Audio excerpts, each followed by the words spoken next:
Okay. So hello everyone, welcome to Apna Sapna JRF. मेरा नाम है गोल्डी नामदेव और आज हम सेल सिग्नलिंग के पार्ट 2 में जुड़े हुए हैं। तो this is part 2 of cell signalling, जिसमें हम इम्पोर्टेंट कॉन्सेप्ट को रिवाइज कर रहे हैं, राइट। तो देखिए, पहले के जो पार्ट में हमने कुछ बेसिक्स को डील किया और हमने जीपीसीआर के दो डिफरेंट पाथवे को भी पढ़ा और कुछ पीवाईक्यूज भी सॉल्व कर लिए। तो इस वाली सीरीज में, यानी कि ये जो आज का वीडियो है, इसमें हम थोड़ा आगे बढ़ेंगे और जो दूसरे पाथवे रहे, जैसे कि आरटी की पाथवे, वो बहुत इंपॉर्टेंट है, उसको भी डील करेंगे, ठीक है। तो चलिए बात करते हैं यहाँ पर। तो हमने देखिए क्या क्या पढ़ लिया था। हम इसकी बात कर चुके थे, ये भी बात कर चुके थे। जीपीसीआर में हमने ये पाथवे को भी डील कर लिया था, ठीक है। आज हमारा जो पॉइंट ऑफ डिस्कशन है वो यहाँ पर होगा, ठीक है। इंजाइम लिंक्ड रिसेप्टर, इसके अलावा कैम क्या होते हैं, यानी कि सेल एडिशन मॉलिक्यूल्स क्या होते हैं, ठीक है। एक्स्ट्रा सेलुलर मैट्रिक्स किसे कहते हैं, सेल जंक्शंस किसे कहते हैं, ये सब चीजें भी हम कवर करेंगे, जो कि सेल कम्युनिकेशन का पार्ट होता है, ठीक है। ये भी हम आज की ही वीडियो में कंप्लीट करेंगे विथ पीवाईक्यूज, राइट। तो एंजाइम लिंक रिसेप्टर पे मैंने बताया था आपको कि यहाँ पर अलग अलग क्लासेस आती है। उसमें से ही एक टाइप है रिसेप्टर टायरोसिन काइनेस। अब रिसेप्टर टायरोसिन काइनेस में भी तीन पाथवे चले आते हैं। एक पाथवे होता है रास मैप काइनेस, जिसको हम ईआर के पाथवे बोलते हैं, क्योंकि इसमें एक इम्पॉर्टेंट मॉलिक्यूल होता है ईआर के जो एक्टिवेट होता है, ठीक है। और इसी पाथवे से इंसुलिन भी एक्टिवेट हो सकता है, इंसुलिन पाथवे भी रन हो सकता है, ठीक है। नेक्स्ट पाथवे हमारा IP3 आईपीजी डैक पाथवे, ठीक है। ये पाथवे जो होता है जीपीसीआर में, जो IP3 डैक पाथवे हमने पढ़ा था, उसी के जैसे सेम ही होता है। बस यहाँ पर पीएलसी बीटा, तो यहाँ पे पीएलसी गामा होता है, ऑलमोस्ट पाथवे सेम है। थर्ड पाथवे हमारा PI3 काइनेज, जिसको हम AKT पाथवे भी बोलते हैं, क्योंकि अगेन यहाँ पर एक इम्पॉर्टेंट कंपाउंड है, मॉलिक्यूल है AKT, जो इसमें एक्टिवेट होता है। और इंसुलिन पाथवे जो है वो इस पाथवे से भी एक्टिवेट हो सकता है, ठीक है। तो वन बाय वन हम इन पाथवे को डील करते हैं कि ये पाथवे क्या बोलता है, ये पाथवे कैसे रन होता है। और ये दोनों इम्पॉर्टेंट है, क्योंकि इनसे काफी क्वेश्चंस आते हैं एंड देयर इज चांसेस कि आपके अपकमिंग एग्जाम में भी आए, ठीक है। तो वी विल शुरू, मतलब हम स्टार्ट करते हैं। तो लेट्स स्टार्ट विथ रास मैप काइनेस, यानी कि ईआर के पाथवे, ठीक है। ओके, तो बिफोर स्टार्टिंग दिस पाथवे आपको थोड़ा सा पता होना चाहिए कि रिसेप्टर टायरोसिन काइनेस क्या है, तो इसके बारे में पहले डिस्कस करते हैं। तो देखिए, रिसेप्टर टायरोसिन काइनेस की बात करूं तो ये भी क्या है, एक रिसेप्टर है, ठीक है। एक रिसेप्टर है, जैसे आपको नाम से पता चल रहा है। काइनेस मतलब होता है कि एक ऐसा मॉलिक्यूल जिसकी ये प्रॉपर्टी होती है कि वो फॉस्फेट ग्रुप को ऐड कर सकता है। अब वो फॉस्फेट ग्रुप का एडिशन वो टायरोसिन मॉलिक्यूल पे करेगा, इसीलिए इसका नाम है रिसेप्टर टायरोसिन काइनेस, राइट। अब इधर भी होता क्या है कि ये देखिए प्लाज्मा मेम्ब्रेन है, ठीक है। तो प्लाज्मा मेम्ब्रेन के सरफेस पे ये रिसेप्टर प्रेजेंट होते हैं। और जब ये इनएक्टिव होते हैं, यानी कि इसमें कोई भी लिगेंड आके बाइंड नहीं होता ना, तो ये जो रिसेप्टर्स हैं वो कैसे होते हैं, अलग अलग होते हैं, ठीक है। यानी कि पहले ये एक रिसेप्टर हो गया, दूसरा ये रिसेप्टर हो गया, और ये होते हैं इनएक्टिव, ठीक है। इसीलिए यहाँ पे बोला है इनएक्टिव आरटी के पाथवे, आरटी के मॉलिक्यूल, ठीक है। लेकिन जैसे ही इनमें सिग्नलिंग मॉलिक्यूल आके जुड़ता है, जैसे सिग्नलिंग प्रोटीन को ही हम क्या बोल रहे हैं, लिगेंड। अब ये जो लिगेंड है, ये आपका कैसे यानी कि डाइमर भी हो सकता है और मोनोमर फॉर्म में भी हो सकता है, ठीक है, दोनों भी हो सकता है। तो यहाँ पे आपको डाइमर के फॉर्म में दिखाया है। तो जैसे ही लिगेंड जो है रिसेप्टर से आके इस तरीके से बाइंड कर जाता है, तो उस टाइम पे ये रिसेप्टर पास पास आ जाते हैं। जब लिगेंड प्रेजेंट नहीं था तो ये रिसेप्टर अलग अलग रहते, दूर दूर रहते हैं, लेकिन जैसे ही लिगेंड आकर बाइंड होता है, जैसे कि यहाँ पे जो लिगेंड है वो क्या है, डाइमर के फॉर्म में प्रेजेंट है। ये मोनोमर भी हो सकता है, ठीक है, जिसकी एक ही सब यूनिट हो। तो ये डाइमर जैसे ही आके यहाँ पे बाइंड करता है, तो ये रिसेप्टर कैसे पास पास आ जाते हैं। और जैसा कि मैंने बताया कि इस रिसेप्टर के पास जो है अंदर साइटोसोल पोर्शन में, ये क्या है, साइटोसोल वाला पोर्शन है, और ऊपर वाला एक्स्ट्रा सेलुलर स्पेस है। तो जो साइटोसोल पोर्शन में जो सी टर्मिनल के पास में एक टायरोसिन काइनेस डोमेन होता है, यानी एक ऐसा डोमेन जहां पे फॉस्फेट को ऐड कर सकते हैं, ठीक है। तो वो होता है।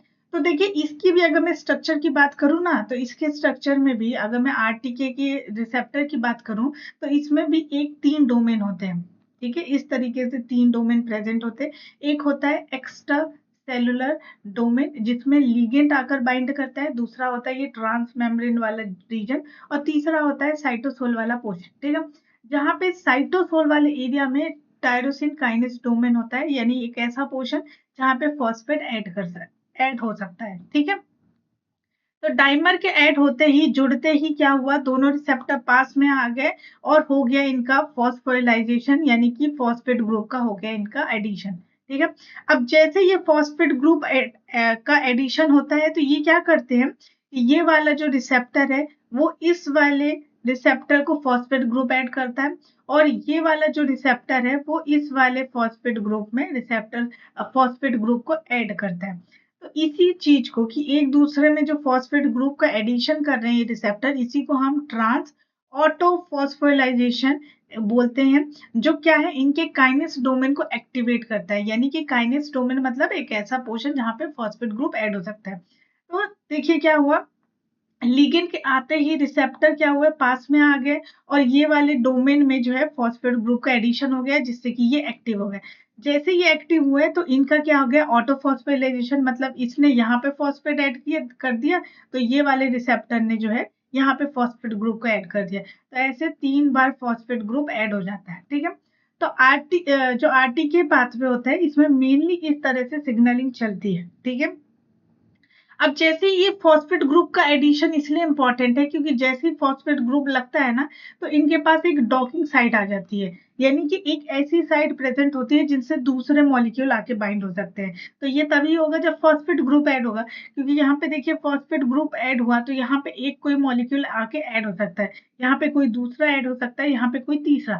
तो जब तक फॉस्फेट ग्रुप ऐड नहीं होगा तब तक ये डॉकिंग साइट यानी कि वो पोजीशन, वो जगह नहीं बनेगी जिससे कि कोई और मॉलिक्यूल जो है आके ऐड हो सके। और फिर जैसी एडिशन होगा तो फिर क्या है, डाउन स्ट्रीम सिग्नलिंग चल जाएगी।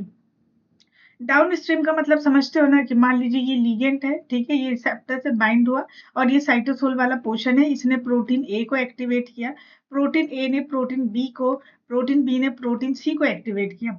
तो मैं क्या बोलूंगी कि ये डाउन स्ट्रीम सिग्नलिंग चल रही है, एक के बाद ये प्रोटीन को एक्टिवेट कर रहे हैं। तो जैसे कि ए एक्टिवेट हुआ तो उसके बाद बी और सी को भी होना है, तो बी और सी कहाँ है, डाउन स्ट्रीम, उसके नीचे प्रेजेंट है, या फिर उसके बाद एक्टिवेट होंगे, तो उसको हम डाउन स्ट्रीम सिग्नलिंग बोलते हैं। ठीक है, तो यहाँ पे जो है ना रिसेप्टर टायरोसिन का मेनली इस तरह से काम होता है, इस तरह से ये करते हैं, अपने रिसेप्टर को एक्टिवेट करते हैं। अब यहाँ पर एक बात है कि यहाँ पर जो आपने रिसेप्टर देखा, ठीक है, यहाँ पे रिसेप्टर आपने देखा होमो डाइमर का। होमो का मतलब कि यहाँ पे सेम रिसेप्टर है, ये रिसेप्टर और ये रिसेप्टर सेम है, लेकिन आरटीके में क्या हो सकता है कि ये रिसेप्टर होमोडाइमर हो सकते हैं और दूसरा हेटेरोडाइमर भी हो सकते हैं। हेटेरोडाइमर मतलब कि ये जो दो डाइमर है वो अलग अलग हो जाए। यहाँ पे तो देखिए एक ही डाइमर हुआ, एक ये डाइमर, ठीक है, एक ये डाइमर, और ये मतलब ये दोनों क्या है, मोनोमर है, आपस में मिलकर डाइमर बना रहे हैं और कैसे, एक जैसे। लेकिन हेटेरोडाइमर में क्या होता है, ये हो सकता है कि एक रिसेप्टर ऐसा हो और दूसरा रिसेप्टर कुछ इस तरीके से हो, इस तरीके से। तो ये एक अलग हो गया और ये अलग हो गया और दोनों मिल के काम कर रहे हैं, यानी डाइमर फॉर्मेशन कर रहे हैं, जिसको हम हेटेरोडाइमर बोलते हैं। ठीक है, ये बात क्लियर हुई कि ये होमोडाइमर भी हो सकते हैं, हेटेरोडाइमर भी हो सकते हैं। सेम इसी तरह अगर मैं लीगेंड की बात करूं तो जो लीगेंड है वो मोनोमर भी हो सकता है, यानी कि एक ही यूनिट का भी हो सकता है, और डाइमर के फॉर्म में भी प्रेजेंट हो सकता है, यानी कि ये इस तरीके से। ठीक है, कि यहाँ पर जो है मान लीजिए ये मोनोमर लिगेंड है तो वो आके यहाँ पर ऐसे बाइंड हो गया। ठीक है, और अगर डाइमर है तो वो डाइमर कुछ इस तरीके से प्रेजेंट हो सकता है, तो वो पॉसिबिलिटी है कि डाइमर जो है यहाँ पर आकर कुछ इस तरीके से बाइंड हो सकता है। ठीक है, तो दोनों ही पॉसिबिलिटी है, तो लिगेंड भी आपका मोनोमर भी हो सकता है, डाइमर भी हो सकता है। राइट, ये बात क्लियर है। तो आरटीके के जनरली पाथवे इस तरीके से चलते हैं, थोड़े बहुत मॉडिफिकेशन हो सकते हैं पर मोर और लेस ये सेम ही होता है। ठीक है, अब हमने आरटीके जान लिया क्या है, अब इसके पाथवे में चले तो हमने पहला पाथवे कौन सा देखा था, रास मैप काइनेज पाथवे, जिसको हम ईआर के पाथवे भी बोलते हैं। कैसे, अब देखिए ये पाथवे कैसे काम करता है। अब आपको पता है कि आरटीके कैसे एक्टिवेट हो रहा है, उसका एक्टिवेशन हमने देख लिया। ठीक है, तो जैसे ये एक्टिवेट होता है तो ये क्या है, डॉकिंग साइट प्रेजेंट कर देता है, जिससे कि दूसरे मॉलिक्यूल आके इससे बाइंड हो सकते हैं। तो पहला मॉलिक्यूल जो आके बाइंड होता है वो होता है SH2 मॉलिक्यूल, जो आकर बाइंड होता है, ठीक है। मतलब ये एक डॉकिंग साइड है, SH2 जो है डॉकिंग साइड है, SH3 के एक ऐसे एरियाज हैं, पोजीशन है जहां पर बाइंडिंग होती है। तो ये जो है ना, ये पूरा का पूरा एक प्रोटीन होता है GRB2।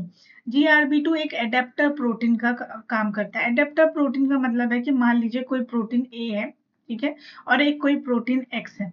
ये दोनों प्रोटीन दूर दूर प्रेजेंट है, तो इन दोनों प्रोटीन को जोड़ने के लिए एक प्रोटीन आता है, प्रोटीन बी, जो क्या करेगा, ए से बी को जोड़ेगा इनडायरेक्ट वे में, ठीक है। तो ए का जो भी मैसेज होगा वो बी लेगा और बी जो है वो एक्स को ट्रांसफर कर देगा। तो यहाँ पे जो बी वाला प्रोटीन है ना, वो एज अ एडेप्टर प्रोटीन काम कर रहा है, ठीक है। एडेप्टर का मतलब है कि दो मॉलिक्यूल्स को जोड़ना है, ठीक है। तो सिमिलरली जो है कि जैसे ही आरटीके एक्टिवेट हुआ, उसने GRB2 प्रोटीन को एक्टिवेट किया, और GRB2 ने क्या किया, सॉस को एक्टिवेट कर दिया। और सॉस के पास जो होता है वो एक प्रॉपर्टी होती है, गोनिन न्यूक्लियोटाइड एक्सचेंज फैक्टर, यानी कि GEF की प्रॉपर्टी होती है, जिससे कि वो GDP को GTP में कन्वर्ट करता है। यानी कि ये चीज जो है ना, GEF का क्या फंक्शन होता है, वो हमने पहले वाले GPCR के पाथवे में भी मैंने आपको बताया था, यहाँ पे भी बता देती हूँ, ठीक है। तो सॉस का ये रोल होता है। तो सॉस क्या करता है, जैसे ही एक्टिवेट होता है तो एक प्रोटीन प्रेजेंट होता है जिसका नाम होता है रास। अब रास जो है ना, इसके पास भी कैपेबिलिटी होती है कि या तो ये GDP से बाइंड हो सकता है या ये GTP से बाइंड हो सकता है, ठीक है। तो अगर जो रास जो है वो GDP से बाउंड है तो ये हो जाता है इनएक्टिव। इनएक्टिव मतलब ऑफ हो जाता है, ठीक है, सिग्नलिंग ऑफ हो जाती है। लेकिन अगर रास जो है GTP से बाइंड होगा तो वो जो पाथवे है वो एक्टिव हो जाता है, जिसको हम बोलते हैं कि पाथवे अब ऑन हो चुका है, ठीक है। तो रास का GTP से GTP वाले स्टेट में लाने का काम होता है सॉस का, क्योंकि सॉस जो है वो गोनिन न्यूक्लियोटाइड एक्सचेंज फैक्टर जैसा काम करता है, ठीक है। ये बात समझ में आई? तो जैसे ही सॉस एक्टिवेट हुआ तो उसने क्या किया, रास प्रोटीन का GDP हटा के GTP को ऐड कर दिया, और यहाँ पर हो गया रास का एक्टिवेशन। अब ये जो रास का एक्टिवेशन है बहुत इंपॉर्टेंट है, क्योंकि ये जो रास प्रोटीन है अब ये डिफरेंट पाथवे में जाएगा और काम करेगा। एक बात ध्यान रखिएगा कि जो आरटीके पाथवे होते हैं ना, ये मेजर तरीके से इन्वॉल्व होते हैं जब हमें सेल की ग्रोथ करवाना हो, सेल का पॉलीफिरेशन करवाना हो, या सेल का सेल डिवीजन हो रहा हो, ठीक है। इस तरह के पाथवे में जो है आरटीके आपको बहुत इंपॉर्टेंट रोल प्ले करता मिलेगा, क्योंकि अगर सेल को हम चाहते हैं कि वो पॉलीफरेट करे तो कौन सी सिग्नलिंग चलेगी, आरटीके सिग्नलिंग चलेगी, जिसमें हम रास सिग्नलिंग देखते हैं। इसीलिए इसको रास काइनेस पाथवे बोलते हैं। काइनेस मतलब फॉस्फेट का एडिशन, ठीक है। अब इसके आगे रास के बाद कुछ और प्रोटीन्स का एक्टिवेशन होगा डाउनस्ट्रीम, प्रोटीन्स का एक्टिवेशन होगा, उसी को हम डाउनस्ट्रीम सिग्नलिंग बोल रहे हैं, ठीक है। तो यहाँ तक तो चीजें आपको क्लियर हो गई, कोई दिक्कत नहीं है, यहाँ पे समझ में आया ना, ठीक है। अब इसके आगे बढ़े तो देखिए अब क्या हो रहा है। अगर अभी हम नोटिस करें तो सबसे पहले हमने क्या देखा कि जो हमारा आरटीके है इसका हो गया एक्टिवेशन। ये क्या है, एक रिसेप्टर है, ठीक है। ये है आपका रिसेप्टर और इसका हो गया एक्टिवेशन, रिसेप्टर एक्टिवेट हो गया। फिर रिसेप्टर जैसे ही एक्टिवेट हुआ तो उससे कौन आके बाइंड करता है, एक एडेप्टर प्रोटीन, यानी GRB2 प्रोटीन है जो एक एडेप्टर प्रोटीन की तरह काम करता है, वो आके बाइंड हो जाता है। इसके बाइंडिंग के बाद ये सॉस को एक्टिवेट कर देता है, और सॉस जो है उसके पास GEF प्रॉपर्टी होती है, या इसको हम बोल दें कि रास GEF प्रॉपर्टी होती है, क्योंकि ये क्या करता है, रास के ही GDP को GTP में कन्वर्ट करता है। तो जैसे अब ये रास क्या करेगा, मतलब सॉस क्या करेगा, अब रास का GDP को हटा देगा और एडिशन करवाएगा किसका, GTP का। तो जिससे कि रास जो है अब GTP के साथ बाउंड हो जाएगा और ये हो जाएगा एक्टिव, ठीक है। यहाँ पे ये क्या हो गया, इसका एक्टिवेशन हो गया। तो अभी तक की स्टोरी में हमने ये पढ़ा। अब इसके बाद क्या है, जैसे ही रास एक्टिवेट होता है तो रास के एक्टिवेशन के बाद एक दूसरा प्रोटीन को एक्टिवेट किया जाता है जिसका नाम होता है RAF, या फिर इसको मैप काइनेस बोलते हैं, यानी कि मैप, MAP, मैप, के। इसको या फिर ये बोलेंगे या फिर इसका नाम है RAF। किसी भी नाम से एग्जामिनर आपसे क्वेश्चन पूछ सकता है।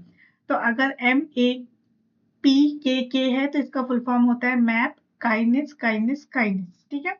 और फिर इसका नाम है राफ, इसी को राफ भी बोलते हैं। तो इसका एक्टिवेशन होता है।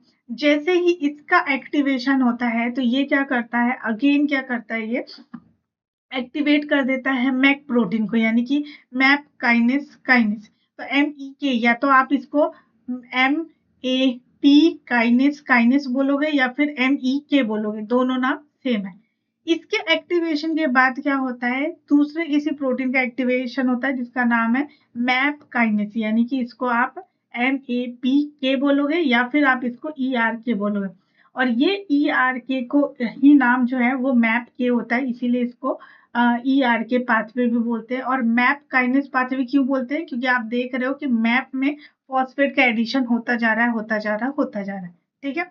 तो फॉस्फेट ग्रुप ऐड होता जा रहा है, यहाँ पे काइनेस का मतलब है कि इन सब में फॉस्फेट ग्रुप का एडिशन हो रहा है, ठीक है। उसके बाद जैसे ही ERK एक्टिवेट होता है तो ERK एक्टिवेशन के कारण क्या होता है, अब होता है इफेक्टर प्रोटीन का एक्टिवेशन, यानी रिस्पॉन्स देखने को मिलता है। तो हो सकता है किसी प्रोटीन का एक्टिवेशन हो रहा हो, X प्रोटीन का एक्टिवेशन हो रहा है, Y प्रोटीन का एक्टिवेशन हो रहा है या इसका फॉर्मेशन हो रहा हो सकता है कि ट्रांसक्रिप्शन रेगुलेशन हो रहा हो या ट्रांसक्रिप्शन रेगुलेशन प्रोटीन बी का हो रहा है। तो यानी कि प्रोटीन की एक्टिविटी में चेंजेस देखने को मिल सकते हैं या फिर उसके जीन लेवल पे भी चेंजेस देखने को मिल सकते हैं जब ये पाथवे रन करता है, ठीक है। तो यहाँ पर आई होप की चीजें आपको क्लियर हो गई। अब एक बार जो है ना, इस पूरे पाथवे का हम एक रूट मैप बना लेते हैं, यानी कि आपको और मतलब पूरा क्लियर कर देती हूँ मैं कि अभी तक हमने क्या क्या चीजें पढ़ी, ठीक है। चलिए, तो यहाँ पर ही हम बना लेते हैं एक्चुअली में, ठीक है। तो अभी क्या होता है कि अगर मैं इन सबको क्लीन करती हूँ, ओके, रहने दीजिए। अब यहाँ पर हमने यहाँ रास तक का देख लिया था, ठीक है। अब जैसे ही रास एक्टिवेट होता है तो यहाँ पे मान लीजिए कि आपका जो रास है वो हो चुका है एक्टिवेट, क्योंकि वो क्या है, GTP के साथ बाउंड है, तो वो एक्टिवेट हो गया। इसके एक्टिवेशन के बाद जो है ना, मैप के या फिर जिसका नाम होता है RAF, इसका एक्टिवेशन होता है। इसके एक्टिवेशन के बाद मैप के या फिर MEK, इसको दोनों नाम से जाना जा सकता है, इसका एक्टिवेशन होगा। और उसके बाद या फिर इसको मैप के बोलो आप या फिर ERK बोलो, इसका एक्टिवेशन होगा। और जैसे एक्टिवेशन होगा इसका तो आपको फिर रिस्पॉन्स देखने को मिलेगा। तो ये पूरा पाथवे था, रास मैप काइनेस पाथवे, ठीक है। आई होप कि ये पाथवे आपको अच्छे से क्लियर हो गया हो। अब जो रास है ना, ये रास बहुत इंपॉर्टेंट प्रोटीन है, क्योंकि इसके एक्टिवेशन से ना सेल पॉलिफरेशन या सेल डिवीजन होता है। ये बहुत इंपॉर्टेंट है सेल के सर्वाइवल के लिए, सेल का डिवीजन करने के लिए। तो देखा ये गया है कि जो रास है वो जब एक्टिव होता है तो सेल का पॉलिफरेशन और सेल डिवीजन करता है। तो इसलिए बहुत सारे कैंसर्स पाए गए हैं जिसमें रास जो है वो इनएक्टिव हो गया है, यानी कि रास जो है वो परमानेंट तरीके से ऑन हो गया। अब मान लीजिए रास परमानेंट ऑन रहेगा तो परमानेंट सिग्नलिंग चलेगी और सेल को जो है बार बार, यानी कि परमानेंटली ये सिग्नल जाएगा कि बस तुम अब सेल डिवीजन करो, सेल का पॉलिफरेशन करते जाओ करते जाओ करते जाओ, यानी रुकना ही नहीं है, तो ऐसा सिग्नल मिलेगा। तो ये एक चीज देखी गई है कि रास जो है परमानेंटली ऑन हो जाता है, यानी कि इसका जो है ओवर एक्सप्रेशन हो जाता है कैंसर के, बहुत सारे कैंसर्स में ऐसा देखा गया, ठीक है। तो ये जो रास है ये अकेला नहीं है, इसकी काफी सारी फैमिली चली आती है, ठीक है। अब जो रास है एक मोनोमर होता है ना, मोनोमर का मतलब होता है कि जिसकी सिंगल यूनिट हो। जैसे हमने, अगर हम आपको याद हो तो हमने G प्रोटीन पढ़ा था GPCR में, तो उसका जो था 3 सब यूनिट थी, अल्फा बीटा और गामा। लेकिन अगर मैं सिर्फ रास की बात करूं तो रास क्या है, मोनोमर है जिसका एक ही सब यूनिट है, कुछ और नहीं है। और जैसे यहाँ पे G प्रोटीन में ये जो अल्फा वाला प्रोटीन था वो GTP एस की तरह काम कर रहा था, सेम तरीके से जो रास होता है वो भी तो अपना GTP एस की तरह काम करता है, ठीक है। मान लीजिए कि ये पूरी सिग्नलिंग हुई और यहाँ पे आपको रिस्पॉन्स देखने को मिल गया, तो बाद में सिग्नलिंग को बंद भी तो करना है। तो सिग्नलिंग को बंद करने के लिए रास के पास ना जीटीपीएस एक्टिविटी होती है, जिसकी मदद से ये अपना जीटीपी को हटा देता है, रिमूव कर देता है और जीडीपी को ऐड कर लेता है, और जिसकी वजह से सिग्नलिंग हो जाती है ऑफ। ठीक है, तो अब यहाँ पे जो रास है ना, इसकी डिफरेंट फैमिली मेंबर्स है। जैसे कि रास की फैमिली में देखिए तो एच रास, के रास, एन रास, ये सब फैमिली मेंबर चले जाते हैं, जिनका काम होता है आरटीके पाथवे में सिग्नलिंग करवाना। दूसरा फैमिली मेंबर रास में आ जाता है रेप, जो क्या करता है एमटोर पाथवे को स्टिमुलेट करता है फॉर सेल ग्रोथ। तीसरा मेंबर आ जाता है रैप 1। ठीक है, अब इसका काम जो होता है, ये होता है साइक्लिक एएमपी डिपेंडेंट पाथवे से, और इसका जो रोल है वो सेल एडिशन में देखा जाता है। अब फिर उसके बाद इसी फैमिली में, रास की ही फैमिली में, ये रो, एआरएफ यानी रैब और रैन, ये सब चले आते हैं, और इनका अलग अलग फंक्शन होता है। जैसे रो का जो काम होता है वो साइटोस्केलेटन में देखा जाता है, एआरएफ का काम जो होता है वो इंटरसेलुलर वेसिकल की असेंबली में देखा जाता है, रैप का काम जो होता है वेसिकल ट्रैफिक में देखा जाता है, रेन जो होता है, रेन एक ऐसा प्रोटीन है जो न्यूक्लियर ट्रांसपोर्ट में रोल प्ले करता है, यानी कि न्यूक्लियस में जो आरएनए और प्रोटीन्स का ट्रांसपोर्ट होता है, उस चीज को एक्टिव रेगुलेट करता है रेन प्रोटीन। ठीक है, आई होप ये चीजें क्लियर है आपको। राज की ये सारी सुपर फैमिलीज है। ठीक है, अब हमने क्या देखा कि आरटीके में दो पाथवे हमने देखे। ठीक है, एक पाथवे हो गया हमारा रास मैप, जो काइनेस पाथवे है। ठीक है, और एक दूसरा पाथवे हमको देखना है जो अगेन इंपॉर्टेंट है, और दूसरा पाथवे कौन सा है, IP3 काइनेस पाथवे, जिसको हम AKT पाथवे भी बोल रहे हैं। ठीक है, ये पाथवे भी बहुत सिंपल है। ठीक है, इसको अच्छे से समझिए, ये पाथवे भी बहुत इंपॉर्टेंट है, और कैसे काम करता है ये भी आपको समझने की जरूरत है। तो यहाँ पे क्या हो रहा है, सेम आरटीके आ रहा है। ठीक है, अब लिगेंड आपका डाइमर भी हो सकता है, मोनोमर भी हो सकता है। तो यहाँ पे जो लिगेंड है वो मोनोमर है। ठीक है, रिसेप्टर डाइमर है। तो क्या हो रहा है कि जैसे ही लिगेंड प्रेजेंट हो जाता है, तो दोनों रिसेप्टर पास में आ जाते हैं और हो जाते हैं एक्टिवेट, क्योंकि उनमें फॉस्फेट ग्रुप का एडिशन हो जाता है। तो यहाँ पे जो है रिसेप्टर हो चुका है एक्टिवेट। ये कैसे एक्टिवेट हुआ आपको पता है। ठीक है, जैसे ये एक्टिवेट होता है तो प्लाज्मा मेम्ब्रेन में एक दूसरा प्रोटीन होता है जो एक एंजाइम की तरह काम करता है, और उसका नाम होता है PI3K काइनेस प्रोटीन, जो प्लाज्मा मेम्ब्रेन से अटैच्ड होता है। ठीक है, ये प्लाज्मा मेम्ब्रेन से अटैच्ड है, and this is plasma membrane. ठीक है, और ये प्लाज्मा मेम्ब्रेन का अंदर का पोर्शन है साइटोसोल वाला, और ये एक्स्ट्रा सेलुलर पोर्शन है। ठीक है, तो जैसे ही इस एंजाइम का एक्टिवेशन हुआ PI3 काइनेस का, तो ये एक एंजाइम है जो PIP2 को कन्वर्ट कर देता है PIP3 में। ठीक है, यानी कि एक फॉस्फेट का अगर एडिशन कर दिया, काइनेस है तो काइनेस का काम क्या होता है, फॉस्फेट का एडिशन करवाना, तो वो PIP2 मॉलिक्यूल में PIP3 को कन्वर्ट कर देता है। जैसे ही PIP3 बनता है तो उसके पास एक डॉकिंग साइट चली आ जाती है, मतलब इसके पास एक ऐसा एरिया क्रिएट हो जाता है जिससे कि आप एक दूसरा प्रोटीन जिसका नाम है PKB, और इसी प्रोटीन को हम AKT प्रोटीन बोलते हैं, और इसीलिए इसका नाम AKT पाथवे दिया गया है। ठीक है, तो अब इसमें क्या होता है कि ये एक्टिवेट हो जाता है, I mean docking site create हो जाती है, और वो क्या करता है PIP3 में जाकर बाइंड हो जाता है। ठीक है, तो PIP3 से PKB प्रोटीन जो है आकर बाइंड हो जाता है इस डॉकिंग साइड में। जैसे ये बाइंड होता है तो ये हो जाता है एक्टिव, पर अभी इसको फुली एक्टिव करना है, जिसके लिए PKB के पास भी दो डॉकिंग साइड होती है, यानी कि दो फॉस्फेट ग्रुप का इसके पास एडिशन हो सकता है। तो PDK1 जो है एक फॉस्फेट ग्रुप ऐड करता है इस पोजीशन पे, और दूसरी पोजीशन पे फॉस्फेट ग्रुप ऐड करता है PDK2। ठीक है, डोंट वरी, इन सबके फुल फॉर्म मैंने आपको लिख दिया है, और इन सबके फुल फॉर्म आपको मिल जाएंगे। अभी सिर्फ पाथवे समझने में ध्यान दीजिए। तो जैसे ही दोनों जगह पे फॉस्फेट ग्रुप का एडिशन हो जाता है, तो ये क्या होता है, डिसोसिएट हो जाता है, यानी कि PIP3 से अलग हो जाता है, और अलग होने के बाद ये फुली एक्टिव हो जाता है। फुली एक्टिव हो जाएगा तो अब ये अपना फंक्शन करेगा। इसका फंक्शन हो सकता है सेल के सर्वाइवल में, यानी सेल का डिवीजन करवाए, पॉलिफरेशन करवाए, सेल की ग्रोथ करवाए, और एपोप्टोसिस को रोके, क्योंकि एपोप्टोसिस सेल की डेथ करवाता है। तो हमें सेल का सर्वाइवल करवाना है, तो हमें सेल डेथ को रोकना पड़ेगा। तो ये सेल का सर्वाइवल भी करवाएगा और at the same time apoptosis को भी रोकता है। ठीक है, ये बात क्लियर हुई। ये पूरा एक पाथवे चलता है। ठीक है, अब अगर हम देखें कि इस पाथवे में क्या क्या हुआ, ठीक है, क्या क्या चीजें कैसे कैसे हुई, तो चलिए यहाँ पर हम एक अपना फ्लो चार्ट बना लेते हैं, जिससे कि समझने में आसानी होगा। ठीक है, तो अब देखिए क्या क्या हो रहा है। पहले तो क्या हुआ, रिसेप्टर का हुआ एक्टिवेशन। रिसेप्टर का एक्टिवेट हुआ तो उसने क्या कर दिया, PI3 के काइनेस, जो कि एक एंजाइम की तरह काम करता है, इसको इसने एक्टिवेट कर दिया।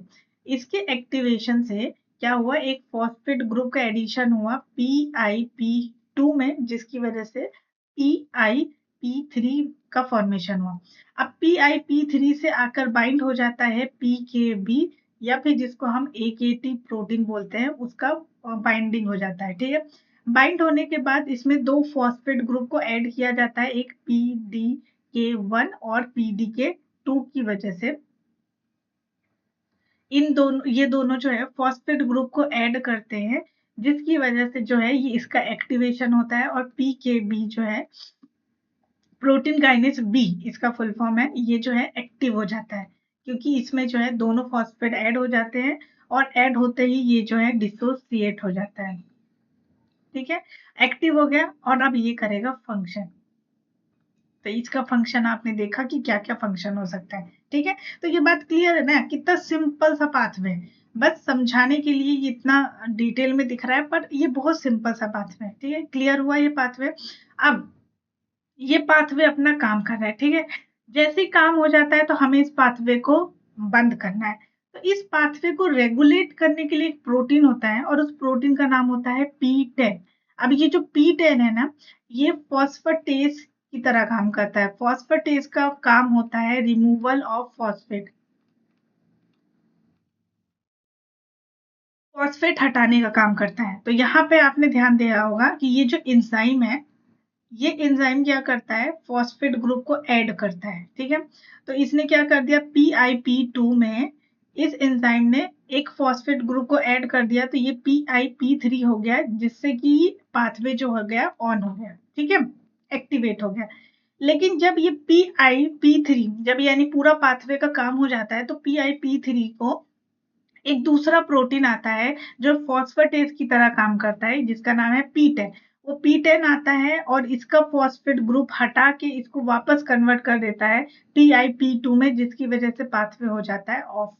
ठीक है, तो रेगुलेशन करने के लिए जो है P10 का इंपॉर्टेंट रोल है, और ये एक फॉस्फेटेस की तरह काम करता है, और इस तरीके से पूरा का पूरा पाथवे रेगुलेट होता है। ठीक है, ये था आपका IP3 काइनेस पाथवे। अब यहाँ पर देखिए, ये हमने क्या कर लिया, रास मैप काइनेस पाथवे को पढ़ लिया। ठीक है, PIP3 काइनेस और AKT पाथवे भी हमने पढ़ लिया। मैंने बताया था आपको कि जो इंसुलिन जो है वो इस पाथवे से भी एक्टिवेट हो सकता है, और AKT पाथवे से भी एक्टिवेट हो सकता है। तो जब वो रास मैप काइनेस पाथवे से इंसुलिन का एक्टिवेशन होता है, यानी इंसुलिन रन करता है, तो उसको हम बोलते हैं रास डिपेंडेंट पाथवे, क्योंकि यहाँ पे रास की जरूरत होती है इंसुलिन पाथवे को चलाने के लिए। लेकिन जब insulin pathway PI3 kinase AKT pathway के थ्रू एक्टिवेट होता है, तो इस पाथवे को हम रास इंडिपेंडेंट इंसुलिन पाथवे भी बोलते हैं। ठीक है, तो ये समझा मैं इसलिए रही हूँ ताकि आपको ऐसे कुछ टर्म्स मिले, ऐसी चीजें मिले, तो आप कंफ्यूज नहीं हो कि वहां पे ये क्या हो गया। कुछ नहीं हुआ है, सिंपल चीजें हैं। ठीक है, तो अब हम देखेंगे इंसुलिन सिग्नलिंग। इंसुलिन सिग्नलिंग यानी कि ये जो रास इंडिपेंडेंट वाली इंसुलिन सिग्नलिंग है, ये कैसे होती है, इस पे हम फोकस करेंगे। ठीक है, तो ये पाथवे में देखिए क्या होता है, इंसुलिन सिग्नलिंग पाथवे बहुत सिंपल है, जो अभी पाथवे हमने देखा उसी की तरह है।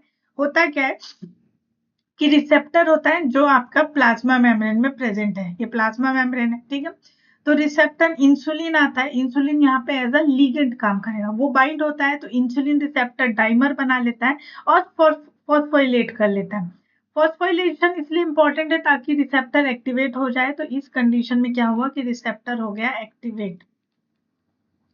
जैसे ही रिसेप्टर एक्टिवेट कर होता है, तो वो IRS1 प्रोटीन को एक्टिवेट कर देता है। किसको एक्टिवेट करता है, IRS वन प्रोटीन का एक्टिवेशन होता है, जिसकी एक्टिवेशन से PI3 के जो एक काइनेस प्रोटीन है उसका एक्टिवेशन हो जाता है। ठीक है, एक ये काइनेस प्रोटीन है जो एंजाइम की तरह काम करता है, पीछे हम देख चुके हैं।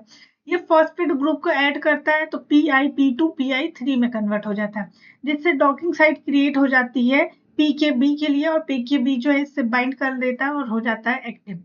पर इसके फुली एक्टिवेशन के लिए हमें इन पोजीशन पे फॉस्फेट ग्रुप को ऐड करना पड़ेगा, और ये फॉस्फेट ग्रुप को ऐड करने के लिए PDK1 और PDK2 होते हैं, जो हमने अभी जस्ट पहले वाले पाथवे में देखा।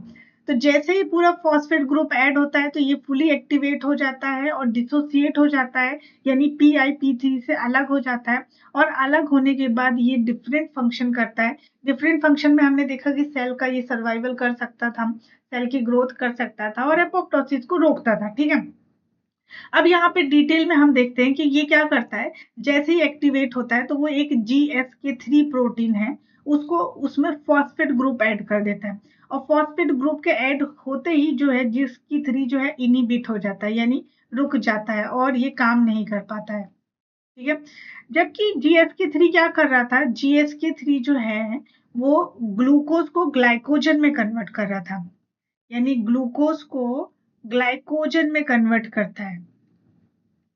ठीक है, यानी स्टोर्ड फॉर्म में कन्वर्ट करता है। तो हमें अभी इस पाथवे को रोकना है, क्योंकि अभी हमें जो ग्लूकोज बाहर प्रेजेंट है सेल के बाहर, उसको सेल के अंदर लाना है, तो इस पाथवे को रोकना जरूरी है। तो इस GSK3 जो एंजाइम है, जो इंपॉर्टेंट रोल प्ले करता है ग्लाइकोजन पाथवे में, उसको ही हम फॉस्फेट लगा के रोक देते हैं। जैसे ये रुक गया, ठीक है, तो एक इस तरीके से जो है PKB ने काम किया। दूसरे तरीके से क्या करता है कि सेल के अंदर जो है ना GLUT4 के वेसिकल्स प्रेजेंट होते हैं। GLUT4 क्या होता है, GLUT4 जो है सेल के अंदर साइटोसोल में ना एक वेसिकल के अंदर ये प्रोटीन स्टोर्ड होता है, और इसका काम होता है कि चैनल बनाना। तो क्या होता है कि जैसे ही PKB एक्टिवेट हुआ, इसने क्या किया, इस वेसिकल को ट्रांसपोर्ट करवा दिया प्लाज्मा मेम्ब्रेन में, और जैसे ही प्लाज्मा मेम्ब्रेन में ट्रांसपोर्ट हो गया तो इसने एक चैनल का फॉर्मेशन कर लिया, और जिस चैनल से अब जो बाहर का ग्लूकोज, ये ब्लू कलर का जो ग्लूकोज दिख रहा है, वो अब सेल के अंदर एंट्री करने लग जाता है। तो सेल के अंदर जो है ग्लूकोज का लेवल बढ़ जाएगा, यानी कि सेल के बाहर जो ग्लूकोज था, अगर आपको उसके सेल के अंदर उस ग्लूकोज को चाहिए तो आपको इंसुलिन सिग्नलिंग पाथवे करवाना पड़ता है। तो इंसुलिन सिग्नलिंग पाथवे में क्या होता है, दो स्टेप होते हैं, एक तो GSK3 का इनिबिशन होता है, और दूसरा GLUT4 का ट्रांसपोर्ट कर दिया जाता है प्लाज्मा मेम्ब्रेन में, ताकि एक चैनल बने और उस चैनल से जो है बाहर वाला ग्लूकोज अंदर आ सके। ठीक है, ये बात क्लियर हुई। तो कुछ नहीं था, ये सिंपल स्टेप था, इसमें एक एडिशनल स्टेप है जो हमने पीछे पढ़ा, वही पाथवे है, बस एक स्टेप एडिशनल है, वो ये कि रिसेप्टर के एक्टिवेट होने के बाद IRS एक्टिवेट होता है, और उसके बाद PI3K का एक्टिवेशन होता है, जिससे कि PIP3 का फॉर्मेशन होता है, और जो एक्टिवेट करता है PKB को, और PKB क्या करता है, दो तरीके से काम करता है, एक तो GSK3 को इनहिबिट करता है, और दूसरा ट्रांसपोर्ट करवा देता है GLUT4 का टू द प्लाज्मा मेम्ब्रेन, ताकि चैनल बन सके, और जैसे ये चैनल बनेगा तो जो बाहर के ग्लूकोज है वो इनसाइड सेल के अंदर ट्रांसपोर्ट होने लग जाएंगे। तो ग्लूकोज कहाँ पर आ जाएगा, सेल के अंदर, इनसाइड दी सेल।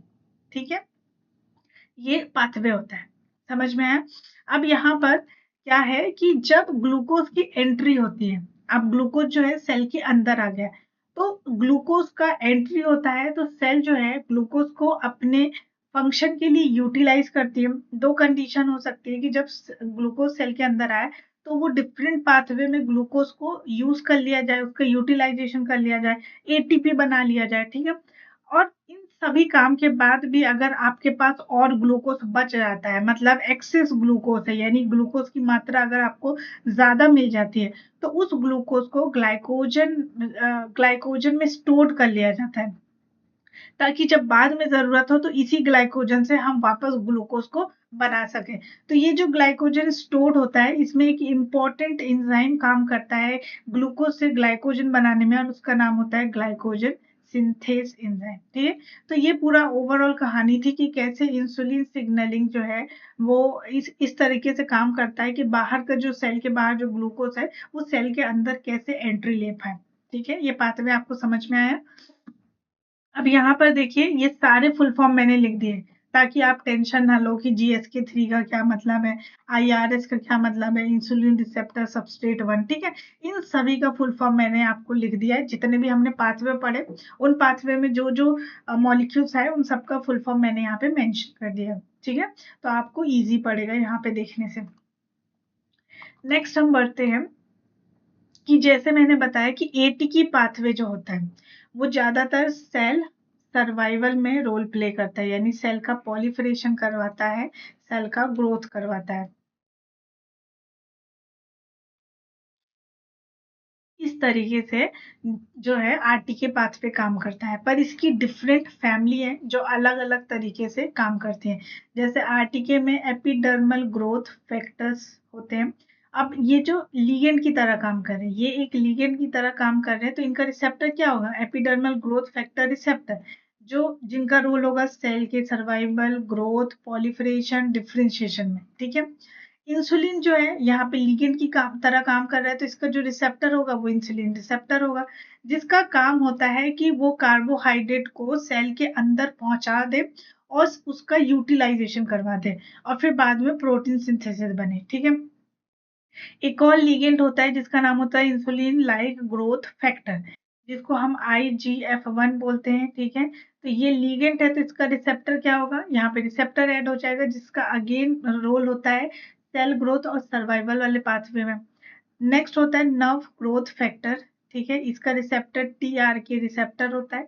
सेल की सर्वाइवल और ग्रोथ यानी न्यूरॉन्स में जो सेल की सर्वाइवल और ग्रोथ होता है उसके लिए हमें nerve growth factors as a ligand चाहिए, और जो रिसेप्टर काम करेगा वो होगा TRK रिसेप्टर। ठीक है, नेक्स्ट आता है प्लेटलेट डिराइव्ड ग्रोथ फैक्टर, जिसको हम PDGF बोलते हैं, और इसका रिसेप्टर में रिसेप्टर लग जाएगा यानी कि PDGFR रिसेप्टर। इसका भी रोल होता है सर्वाइवल, ग्रोथ, पॉलिफरेशन में। ठीक है, नेक्स्ट आता है MCSF। ठीक है, macrophage colony stimulating factor receptor. MCSF receptor होता है जिसका रोल होता है कि मैक्रोफाज का पॉलिफरेशन करवाया जाए। ठीक है, नेक्स्ट होता है फाइब्रोब्लास्ट ग्रोथ फैक्टर, और इसका रिसेप्टर होता है FGF रिसेप्टर, जिसका रोल होता है पॉलिफरेशन करवाना सेल का।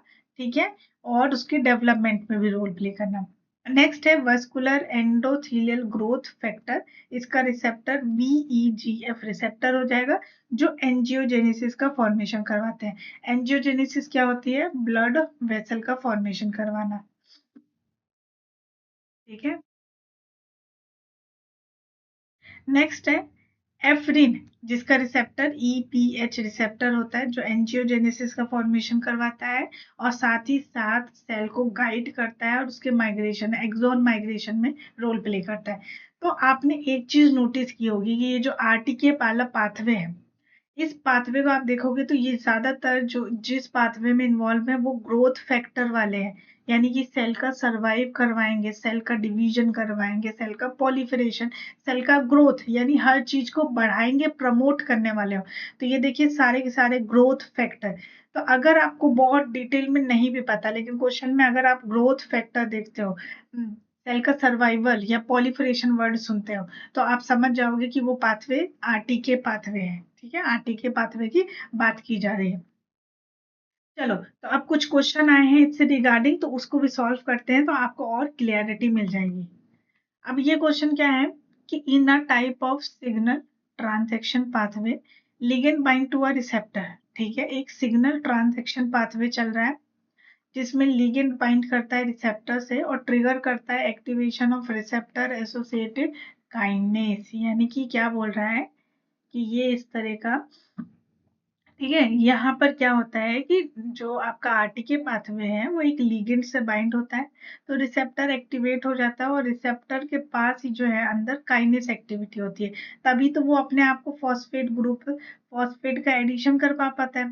ठीक है, तो काइनेस का एक्टिविटी होने का मतलब ये है कि फॉस्फेट के ग्रुप का एडिशन होना, जो ये बोल रहा है। अब ये जो काइनेस है वो इंट्रिंसिक हो सकता है, यानी इस रिसेप्टर का पार्ट हो सकता है कि इसी रिसेप्टर में जो है काइनेस एक्टिविटी प्रेजेंट है, या तो दूसरी कंडीशन ये हो सकती है कि ये जो रिसेप्टर है वो किसी दूसरे मॉलिक्यूल से बाइंड है और ये मॉलिक्यूल एज अ काइनेस की तरह काम कर रहा है, यानी फॉस्फेट ग्रुप का एडिशन करवाएगा। तो ये दो पॉसिबिलिटी हो सकती है। Receptor in tyrosine kinase. अच्छा, अब ये क्या कर रहे हैं, आरटीके पाथवे की बात कर रहे हैं, जिसमें बताया ये गया है कि उसके पास इंट्रेंसिक पार्ट होता है, यानी कि ये वाला कंडीशन होता है कि उसके रिसेप्टर का ही जो अंदर वाला एक पोर्शन है वो फॉस्फेट ग्रुप को ऐड करता है, काइनेस एक्टिविटी शो करता है, जिसको हम रिसेप्टर टायरोसिन काइनेस बोलते हैं, क्योंकि वो टायरोसिन प्रोटीन होता है जिसपे फॉस्फेट ग्रुप का एडिशन होता है। तो कौन सा स्टेटमेंट है आरटीके के बारे में जो कि इनकरेक्ट है, आपसे ये पूछा गया है, ठीक है। तो एक एक करके स्टेटमेंट पढ़ते हैं। तो पहला स्टेटमेंट क्या है कि all RTK have 3 essential component. एक एक्स्ट्रा सेलुलर डोमेन होता है जिससे कि लिगेंड बाइंड होता है, एकदम सही, ये एक एक्स्ट्रा सेलुलर डोमेन है जिससे लिगेंड बाइंड होगा। एक ट्रांस मेम्ब्रेन डोमेन होता है, तो ये प्लाज्मा मेम्ब्रेन है, तो प्लाज्मा मेम्ब्रेन का ये पोर्शन क्या हुआ, ट्रांस मेम्ब्रेन डोमेन हुआ, ठीक है। और एक साइटोप्लाज्मिक सेगमेंट होता है जिसके पास एक डोमेन होता है जिसमें कि प्रोटीन टायरोसिन काइनेस एक्टिविटी होती है। तो ये जो तीसरा वाला पोर्शन है वो साइटोसोल में प्रेजेंट होता है, और यही पोर्शन होता है कि जिसमें रिसेप्टर एज अ काइनेस की तरह काम करता है, यानी कि फॉस्फेट ग्रुप को ऐड कर सकता है या किसी दूसरे ऐसे मॉलिक्यूल से अटैच्ड है जो काइनेस की तरह काम करे। तो ये बातें सही है, यानी कि ये सारी की सारी बातें तो सही है और हमको इनकरेक्ट ढूंढना है। नेक्स्ट बोल रहा है कि most RTK are monomers, monomeric and ligand binding to the extracellular domain cause induce formation of receptor dimer। इनका कहने का मतलब है कि मोनोमेरिक फॉर्म में लिगेंड होता है, जैसे हमने रास को देखा कि वो कैसे मोनोमर में प्रेजेंट होता है, और जैसे ही वो लिगेंड से बाइंड होता है, ठीक है, तो दोनों लिगेंड पास में आते हैं और डाइमर का फॉर्मेशन करते हैं। तो इस ये स्टेटमेंट भी करेक्ट है। Next statement, all cytokinin receptor belong to RTK and cytokine binding activates tyrosine kinase and receptor dimerization। तो इन्होंने जो बोला है कि जितने भी साइटोकाइन रिसेप्टर होते हैं वो सब के सब आरटीके से बिलोंग करते हैं। तो देखिए ऐसा नहीं है, जब भी कोई एक्सट्रीम वर्ड आता है ना, ऑल, एब्सोल्यूट, तो वहां पे आपको थोड़ा फोकस करना है। अगर मान लीजिए कि ये थर्ड वाला स्टेटमेंट आपको नहीं पता है तो इसको होल्ड पे डालते हैं, फोर्थ वाले स्टेटमेंट को पढ़ते हैं। लिगेंड बाइंडिंग टू आरटीके, यानी आरटीके से लिगेंड बाइंड होता है जिसकी वजह से ऑटोफॉस्फोराइलेशन होता है प्रोटीन टायरोसिन काइनेज का, कि ये इसको फॉस्फेट ग्रुप ऐड करता है और ये इसको फॉस्फेट ग्रुप ऐड करता है, और ये फॉस्फेट ग्रुप का एडिशन साइटोप्लाज्मिक डोमेन में हो रहा है, एकदम करेक्ट बात है। तो जो एक्टिवेटेड काइनेज है, ठीक है, अब ये क्या हो गया, ये एक्टिवेट हो गया, वो फॉस्फोरिलेट करते हैं बहुत सारे टायरोसिन रेसिड्यू को जो साइटोप्लाज्मिक रिसेप्टर डोमेन में प्रेजेंट होते हैं। तो अब इसका क्या मतलब है, बोलने का मत सेंस इतना सा है, इसका बोलने का सेंस ऐसा है कि ये वाला पाथवे देखिए कि यहाँ पर क्या हो रहा है कि पहले जैसे ही लिगेंड आके बाइंड हुआ तो इन दोनों ने फॉस्फेट ग्रुप ऐड हुआ, अब ये इसका फॉस्फेट ग्रुप यहाँ पे एडिशन कर रहे हैं, यहाँ पे एडिशन कर रहे हैं, तो बहुत सारे फॉस्फेट ग्रुप जो है वो ऐड होते जा रहे हैं, यानी कि ऑटो फॉस्फोराइलेशन हो रहा है, और इसी चीज को इस स्टेटमेंट में बोला गया है, ठीक है, कि साइटोप्लाज्मिक डोमेन में सेवरल टायरोसिन रेसिड्यू जो है वो फॉस्फोरिलेट हो रहे हैं। तो ये बात तो आपको पता है। तो अगर ये तीनों स्टेटमेंट सही हैं तो ये जो थर्ड वाला स्टेटमेंट है वो तो गलत हो गया। ऑल तो ये गलत ही है क्योंकि इन्होंने जो ऑल बोल दिया है ना, जिसकी वजह से ये गलत हो गया है। ऑल नहीं है, सारे के सारे थोड़ी ना आते हैं, ठीक है।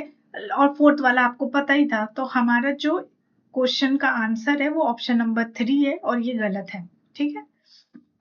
नेक्स्ट क्वेश्चन देखें क्या बोल रहे हैं, which of the following statement about receptor enzyme is false. अब आपको फॉल्स स्टेटमेंट यानी कि अगेन इनकरेक्ट वाले को ढूंढना है। तो क्या है, पहला बोल रहा है कि एक receptor kinase has extra cellular domain, ligand binding domain, एक ट्रांस मेम्ब्रेन डोमेन है और इंटरसेलुलर कैटालिटिक एक्टिविटी होती है, यानी इंजाइम डोमेन है। आप फॉस्फेट ग्रुप ऐड कर रहे हैं तो वो फॉस्फेट ग्रुप क्या है, काइनेस एक्टिविटी दिखा रहा है, और काइनेस एक्टिविटी में फॉस्फेट ग्रुप का एडिशन होता है। तो ये क्या है, एक इंजाइम की तरह ही तो काम कर रहा है, कैटालिटिक डोमेन ही तो है, तो ये तो करेक्ट हो गया। नेक्स्ट बोल रहा है कि many types of receptor enzymes are found in animals. तो बहुत सारे तरह के रिसेप्टर एंजाइम्स प्रेजेंट होते हैं, ये भी बात सही है। थर्ड बोल रहा है कि जो सिग्नल ट्रांजैक्शन पाथवे है रिसेप्टर एंजाइम का, अब ये जो पूरा का पूरा सिग्नल है ना, वो चलता है फॉस्फोराइलेशन कास्केड से, यानी कि फॉस्फेट का एडिशन होना तो एक्टिवेट हो जाना, फॉस्फेट का रिमूवल होना तो इनएक्टिवेट हो जाना।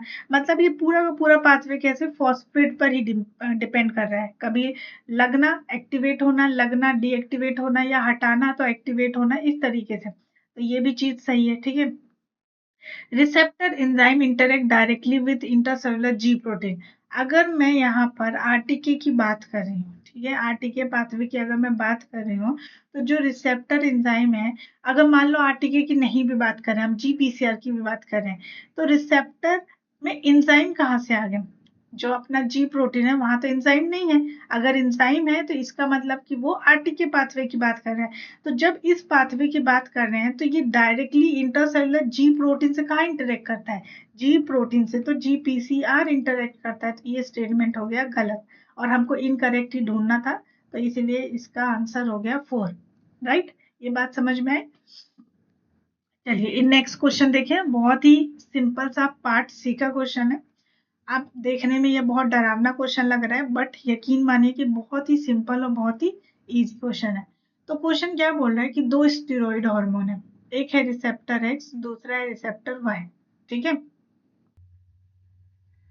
They have a ligand binding domain and the DNA binding domain, यानी कि दो रिसेप्टर है, एक रिसेप्टर हम एक्स बना लेते हैं, दूसरा रिसेप्टर हम वाई बना लेते हैं। दोनों रिसेप्टर के पास क्या है? एक लिगेंड बाइंडिंग डोमेन है। तो मान लीजिए एक ये लिगेंड बाइंडिंग डोमेन है और दूसरा इनके पास डीएनए बाइंडिंग डोमेन है, ठीक है।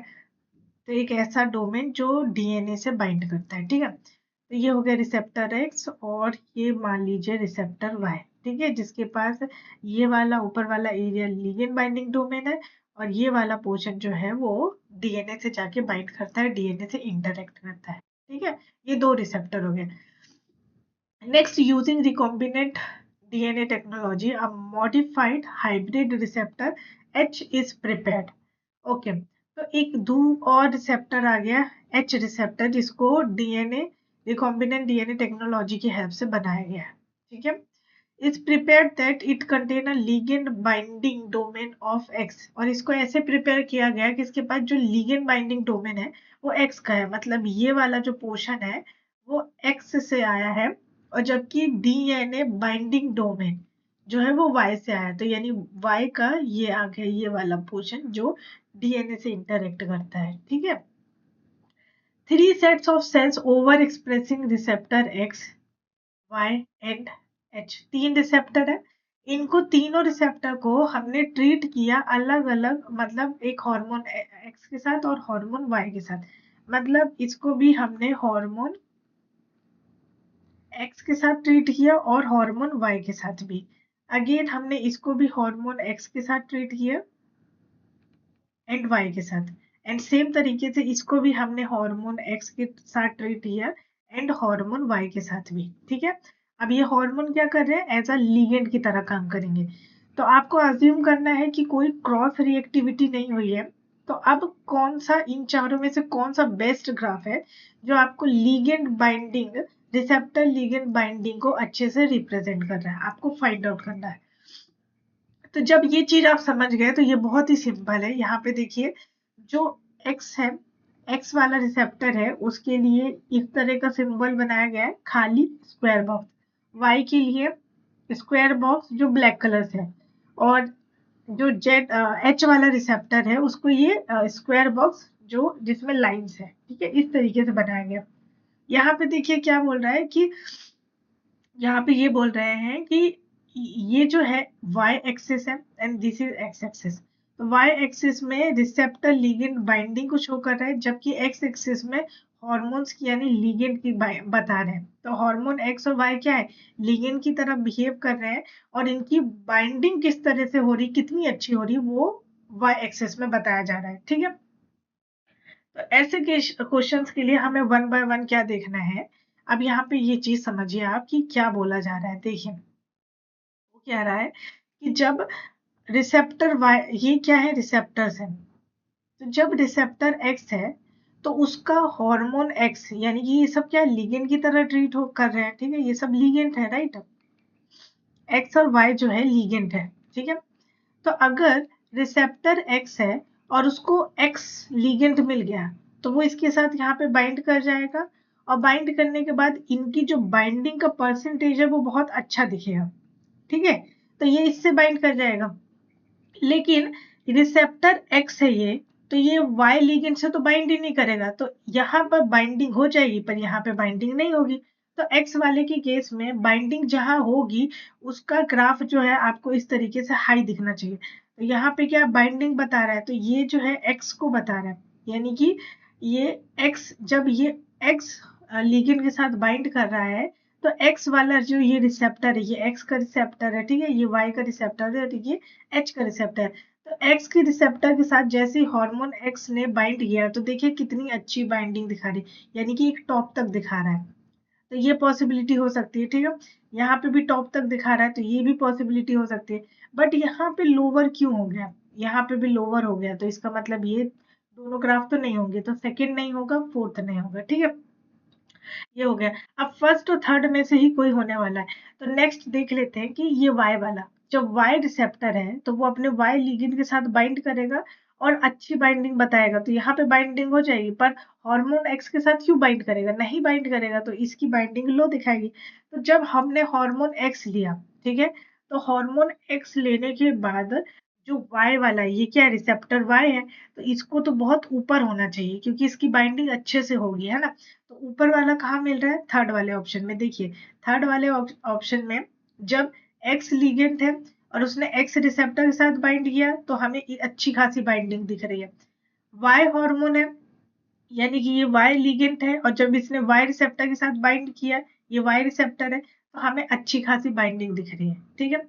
अब जेड वाले के पास देखिए कि जेड वाले के पास जो लिगेंड बाइंडिंग डोमेन है वो एक्स से आया है, तो यानी कि एक्स वाले रिसेप्टर से बाइंड हो जाएगा, लिगेंड से बाइंड हो जाएगा, लेकिन वाई वाले से बाइंड नहीं होगा।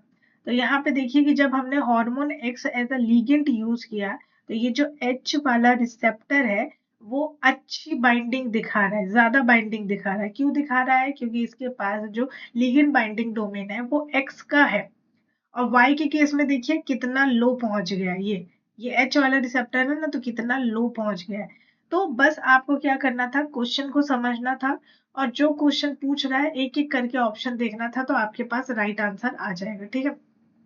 तो इस तरीके से जो है हमारा ऑप्शन नंबर 3 सही हो गया। चलिए अब नेक्स्ट क्वेश्चन पे मूव करते हैं।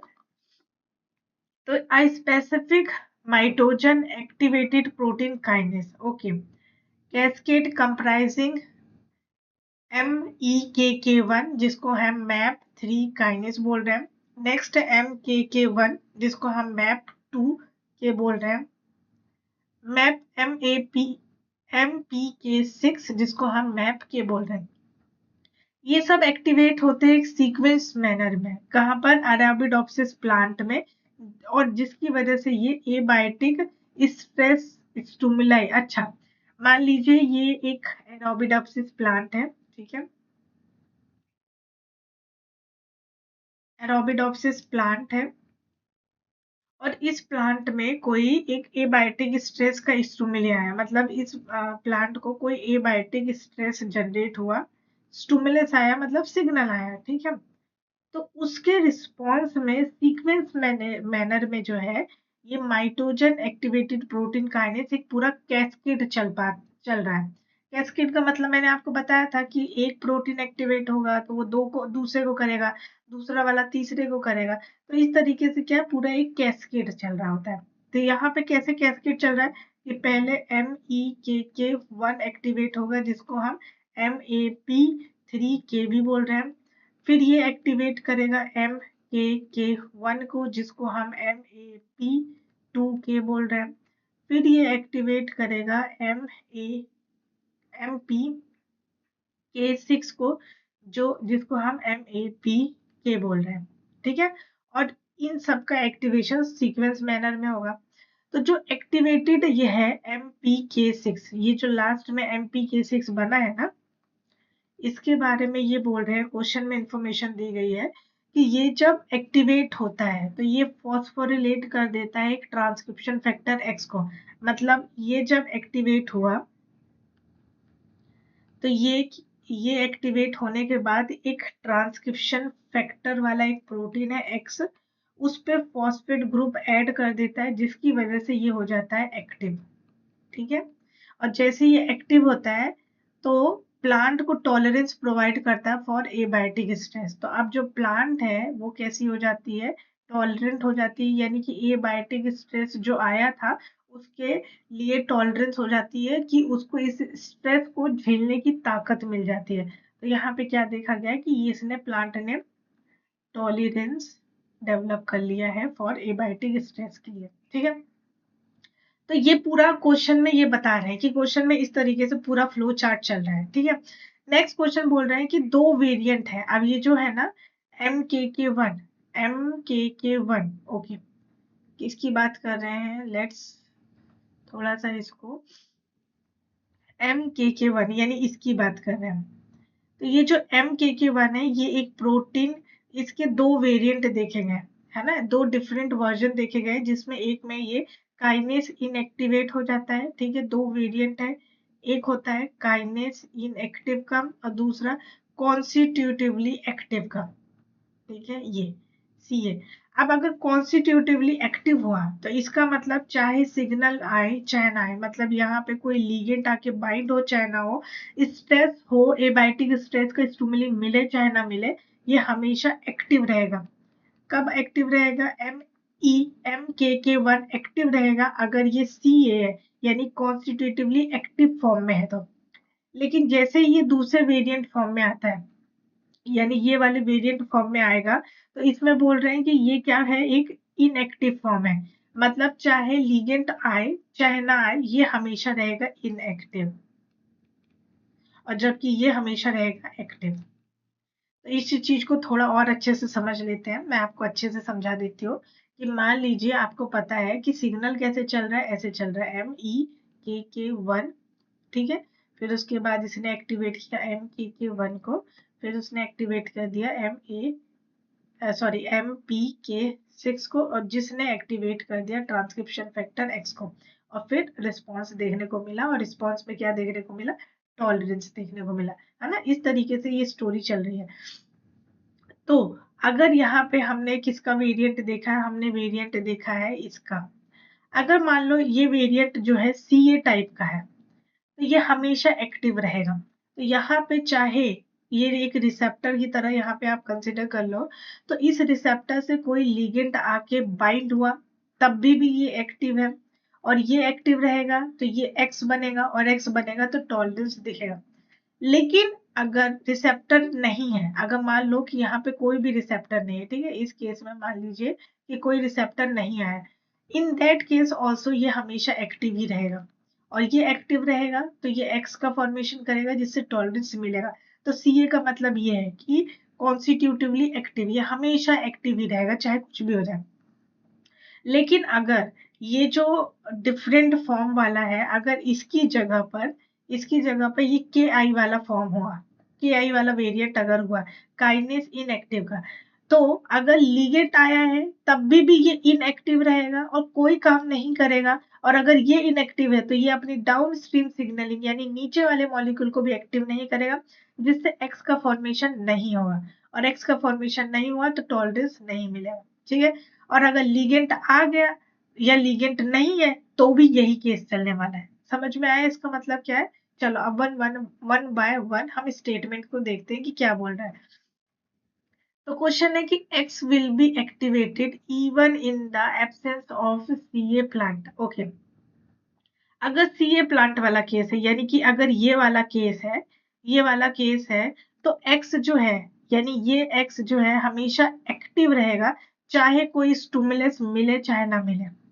मतलब अगर ये जो है स्ट्रेस स्टिमुलस एक लिगेंड की तरह काम कर रहा है, तो ये स्टिमुलस अगर आया तो भी ये पाथवे एक्टिव रहेगा। ठीक है, क्योंकि ये क्या है, हमेशा के लिए एक्टिव है।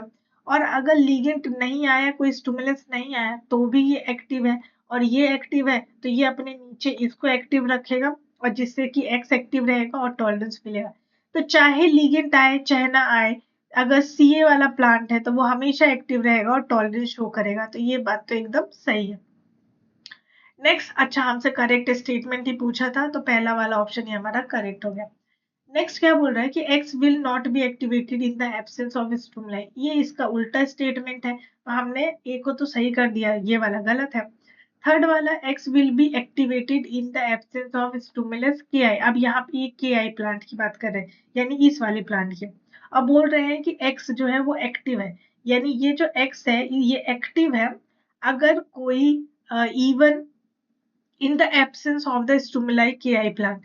अगर के आई प्लांट में कोई स्टिमुलस नहीं आया, मान लीजिए कि कोई लेगेंट नहीं आया के आई प्लांट में, तो भी तो ये इनएक्टिव है।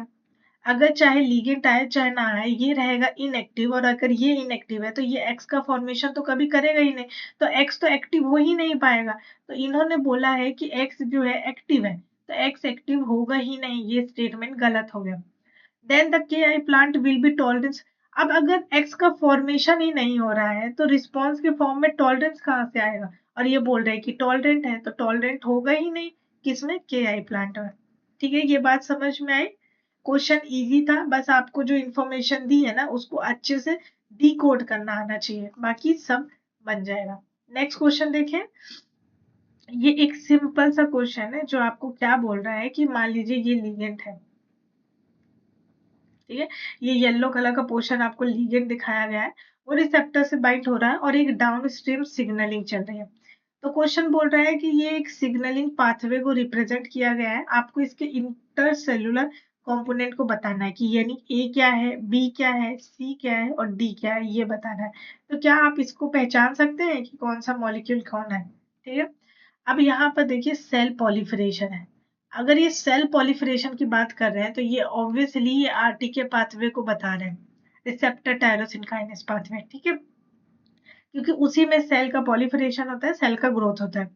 तो जब रिसेप्टर और लिगेंड की बाइंडिंग हो गई, ठीक है, और यहाँ पे फॉस्फोराइलेशन का एडिशन भी हो गया, तो उसके बाद अब कौन एक्टिवेट होता है? उसके बाद एक प्रोटीन एक्टिवेट होता है जिसको हम बोलते हैं GRB2 प्रोटीन, जो किसका? एक एडेप्टर प्रोटीन का काम करता है, और जो एक्टिवेट करेगा सॉस को। और सॉस क्या करेगा? रास को एक्टिवेट करेगा, और रास में जीटीपी को ऐड करके उसको एक्टिवेट कर देगा, और जैसे ही रास एक्टिवेट होगा तो बहुत सारे मॉलिक्यूल्स का बीच में एक्टिवेशन होगा, और लास्ट में जो है ई आर के एक्टिवेट हो जाएगा, और जैसे ही ये एक्टिवेट हुआ तो सेल का पॉलीफरेशन डन हो जाएगा। तो ए जो है वो आपका GRB2 प्रोटीन है, ठीक है, और बी जो है वो सॉस प्रोटीन है, और सी रास जीटीपी के साथ ऐड वाला प्रोटीन है, और डी ERK है। ठीक है, तो hence the right answer is option number 1। ठीक है, आई होप ये यहाँ पे चीजें आपको समझ में आ गई होंगी। इतना सिंपल सा क्वेश्चन है, इसको आप सॉल्व कर लेते हो तो 4 मार्क्स आपकी झोली में गिर जाएंगे। ठीक है, ओके, अब नेक्स्ट मूव करते हैं कि देखिए जब भी हम सेल कम्युनिकेशन की बात करते हैं कि सेल आपस में कैसे एक दूसरे के साथ कम्युनिकेट करती है, तो हम पढ़ते हैं पहले सेल सिग्नलिंग। सेल सिग्नलिंग हम डन कर चुके हैं। सेल सिग्नलिंग, फिर उसके बाद आता है कैम, जिसको हम सेल एडिशन मॉलिक्यूल्स बोलते हैं। ठीक है, अब सेल एडिशन मॉलिक्यूल्स क्या होता है कि ऐसे मॉलिक्यूल्स जो सेल को एक दूसरे से, जैसे एक ये सेल है दूसरा ये सेल है, ये दोनों सेल को जो आपस में जोड़ के रखते हैं, जो मॉलिक्यूल्स आपस में जोड़ के रखते हैं, उन्हीं को सेल एडिशन मॉलिक्यूल बोलते हैं। है ना, दो सेल्स को जोड़ के रखने का काम करते हैं, वो सेल एडिशन मॉलिक्यूल होते हैं।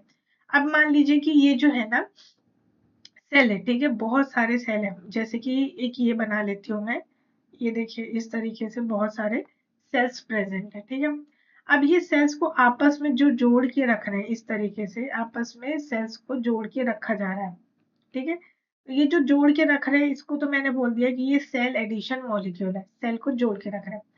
लेकिन अब ये सेल के बाहर, अब ये वाला एरिया आप देख पा रहे हो, ये वाला एरिया, ये वाला एरिया, ये वाला एरिया आप देखोगे तो ये क्या कहलाता है? ये ऐसा एरिया है जो सेल के बाहर प्रेजेंट है। ठीक है, तो सेल के बाहर भी कुछ प्रोटीन्स होते हैं जिनसे सेल का इंटरेक्शन होता है, कुछ प्रोटीन्स होते हैं जिनसे सेल का इंटरेक्शन होता है। तो इस जो बाहर वाला पोर्शन है इसको हम बोलते हैं एक्स्ट्रा सेलुलर मैट्रिक्स, जो सेल के बाहर प्रेजेंट है, इसीलिए इसको एक्स्ट्रा बोल रहे हैं। सेलुलर मतलब सेल, सेल के बाहर जो एक्स्ट्रा मैट्रिक्स प्रेजेंट है उसको हम ECM बोल रहे हैं, जिसमें अगेन कुछ प्रोटीन्स चले आते हैं जिनसे कि सेल का इंटरेक्शन होता है। ठीक है, सेल जंक्शन। अब ये दो जो सेल है, ठीक है, इनके बीच में ना कुछ चैनल्स का फॉर्मेशन होता है कि मान लीजिए एक ये सेल है, दूसरा सेल ये, इनके बीच में ना कोई चैनल फॉर्मेशन होता है जिससे कि यहाँ की कुछ प्रोटीन या कुछ मॉलिक्यूल या फिर वाटर मॉलिक्यूल जो है यहाँ से ट्रांसपोर्ट होके सेल बी में चले जाते हैं। ठीक है, तो कुछ जंक्शंस होते हैं जहां पर जैसे कि जहां पर चीजें आके मिलती है, जैसे आप देखते हो ना, जैसे कि आपका एक जंक्शन होता है जैसे बड़ा वाला, बहुत सारे स्टेशन है, बहुत सारे छोटे छोटे स्टेशन है, लेकिन आप किसी एक स्टेशन को जंक्शन बोल देते हो, क्यों? क्योंकि वहां पे बहुत सारी गाड़ियां जो है आके मिलती हैं, बहुत सारी गाड़ियां वहां पे रुकती हैं। तो एक ऐसा प्लेटफॉर्म, ऐसा एरिया जहाँ पे बहुत सारे प्रोटीन्स का आना जाना लगा रहता है, उसको हम जंक्शन एरिया नाम देते हैं। ठीक है, तो आपको समझ में आया इन चारों का क्या मतलब है? वन बाय वन हम डील करेंगे। सेल सिग्नलिंग हम पढ़ चुके हैं। अब हम पढ़ते हैं कैम, यानी कि सेल एडिशन मॉलिक्यूल्स क्या होते हैं। तो जैसे मैंने बताया कि cell adhesion molecules specialised protein होते हैं जो सेल की सरफेस में प्रेजेंट होते हैं, जिनका काम होता है कि वो दूसरी सेल से बाइंड करें और एक्स्ट्रा सेलुलर मैट्रिक्स से भी बाइंड करें। क्या बोला इन्होंने कि कैम क्या होते हैं? ये एक सेल है, ये दूसरा सेल है, तो इन सेल के सरफेस में कोई प्रोटीन प्रेजेंट होता है। जैसे ये सेल है ए है और दूसरी सेल बी है, इसके सरफेस में ये प्रोटीन है और इसके सरफेस में मान लीजिए कोई ये वाला प्रोटीन प्रेजेंट है। ठीक है, तो ये कुछ स्पेशलाइज्ड प्रोटीन होते हैं जो सेल की सरफेस में प्रेजेंट होते हैं, जिनका काम होता है कि ये आपस में बाइंड कर सके, एक सेल दूसरे साइड से बाइंड कर सके, और साथ ही साथ इनका जो एक्स्ट्रा सेलुलर मैट्रिक्स वाला एरिया, यानी ये वाला जो एरिया है जो सेल के बाहर प्रेजेंट है, उनसे भी इंटरेक्ट कर सके with the help of these cell adhesion molecules. तो यहाँ पर भी इंटरेक्शन इनका हो सके, तो इंटरेक्शन यहाँ पर भी होगा और इस सेल के साथ में भी होगा। ठीक है, तो ऐसे मॉलिक्यूल्स को हम सेल एडिशन मॉलिक्यूल बोलते हैं। ये इंपॉर्टेंट है टिश्यू आर्किटेक्चर को मेंटेन करने के लिए, सेल्स के बीच में कम्युनिकेशन करने के लिए और रेगुलेट करने के लिए कि सेल का बिहेवियर कैसा है डेवलपमेंट के time, immune response, wound healing और कैंसर मेटास्टेसिस, यानी ये सभी चीजों में सेल एडिशन मॉलिक्यूल का इंपॉर्टेंट रोल देखने को मिलता है। अब स्कैम में कुछ इंपॉर्टेंट प्रोटीन चली आती हैं जैसे कि cadherin, integrin, selectin and immunoglobulin superfamily. ये चार इंपॉर्टेंट प्रोटीन्स हैं जो सेल एडिशन मॉलिक्यूल्स यानी सेल को एडिशन करने में हेल्प करती है। ठीक है, अब यहाँ पे देखिए मैंने एक चार्ट बनाया है। सेल सिग्नलिंग तो अपना हो चुका है, ठीक है, सेल एडिशन मॉलिक्यूल्स पर फोकस करिए। तो सेल एडिशन मॉलिक्यूल्स में हमने कैथरीन, इंट्रिगिन, सिलेक्टिन और इम्यूनोग्लोबिन सुपर फैमिली यानी कि चार प्रोटीन्स पढ़े। इन्हीं चार प्रोटीन को मैं डिवाइड कर सकती हूँ कि क्या इन प्रोटीन को काम करने के लिए कैल्शियम की जरूरत है कि नहीं, और दूसरा इस बेसिस में कि उनका इंटरेक्शन किस तरीके से है। तो अगर मैं देखूं कि इन चारों में से किस किस को कैल्शियम की जरूरत है, कैथरीन, सिलेक्टिन और इंट्रिगिन को जो है कैल्शियम की जरूरत होती है। आईजीजी लाइक ऐसे मॉलिक्यूल सुपर फैमिली हैं, यानी कि जो इम्यूनोग्लोबुलिन सुपर फैमिली है, इसको कैल्शियम की जरूरत नहीं होती काम करने के लिए। ठीक है, दूसरा अगर मैं इंटरेक्शन की बात करूं तो एक होता है होमोफिलिक इंटरेक्शन, दूसरा होता है हेट्रोफिलिक इंटरेक्शन। तो मान लीजिए अगर मैं कैथरीन का एग्जांपल लेती हूँ, तो मान लीजिए ये एक कैथरीन का मॉलिक्यूल है। जब ये कैथरीन का मॉलिक्यूल किसी सेल के सरफेस में प्रेजेंट है, मान लीजिए कुछ इस तरीके से ये सेल है और इसके सरफेस पे जो है ये एक मॉलिक्यूल प्रेजेंट है, और ये मॉलिक्यूल को मैं बोल रही हूँ कि ये क्या है? कैथरीन है। जब ये कैथरीन दूसरे सेल से इंटरेक्ट करेगा, लेकिन दूसरे सेल के भी सरफेस पे सिर्फ कैथरीन ही प्रेजेंट होना चाहिए, और जब इनका यहाँ इंटरेक्शन होगा और एक्स्ट्रा सेलुलर मैट्रिक्स इंटरेक्शन होगा, तो ये कहलाएगा होमोफिलिक इंटरेक्शन, जो सेम चीजों से यानी सेम मॉलिक्यूल से इंटरेक्ट करते हैं। तो होमोफिलिक इंटरेक्शन में कैथरीन आ जाता है और इम्यूनोग्लोबिन सुपर फैमिली आ जाती है। ठीक है, और दूसरा हेट्रोफिलिक इंटरेक्शन, यानी कि एक सेल ये है जिसके पास इंट्रिगिन का कोई मॉलिक्यूल है। ठीक है, एक मॉलिक्यूल है, इस मॉलिक्यूल को मैंने नाम दे दिया इंटीग्रिन। ठीक है।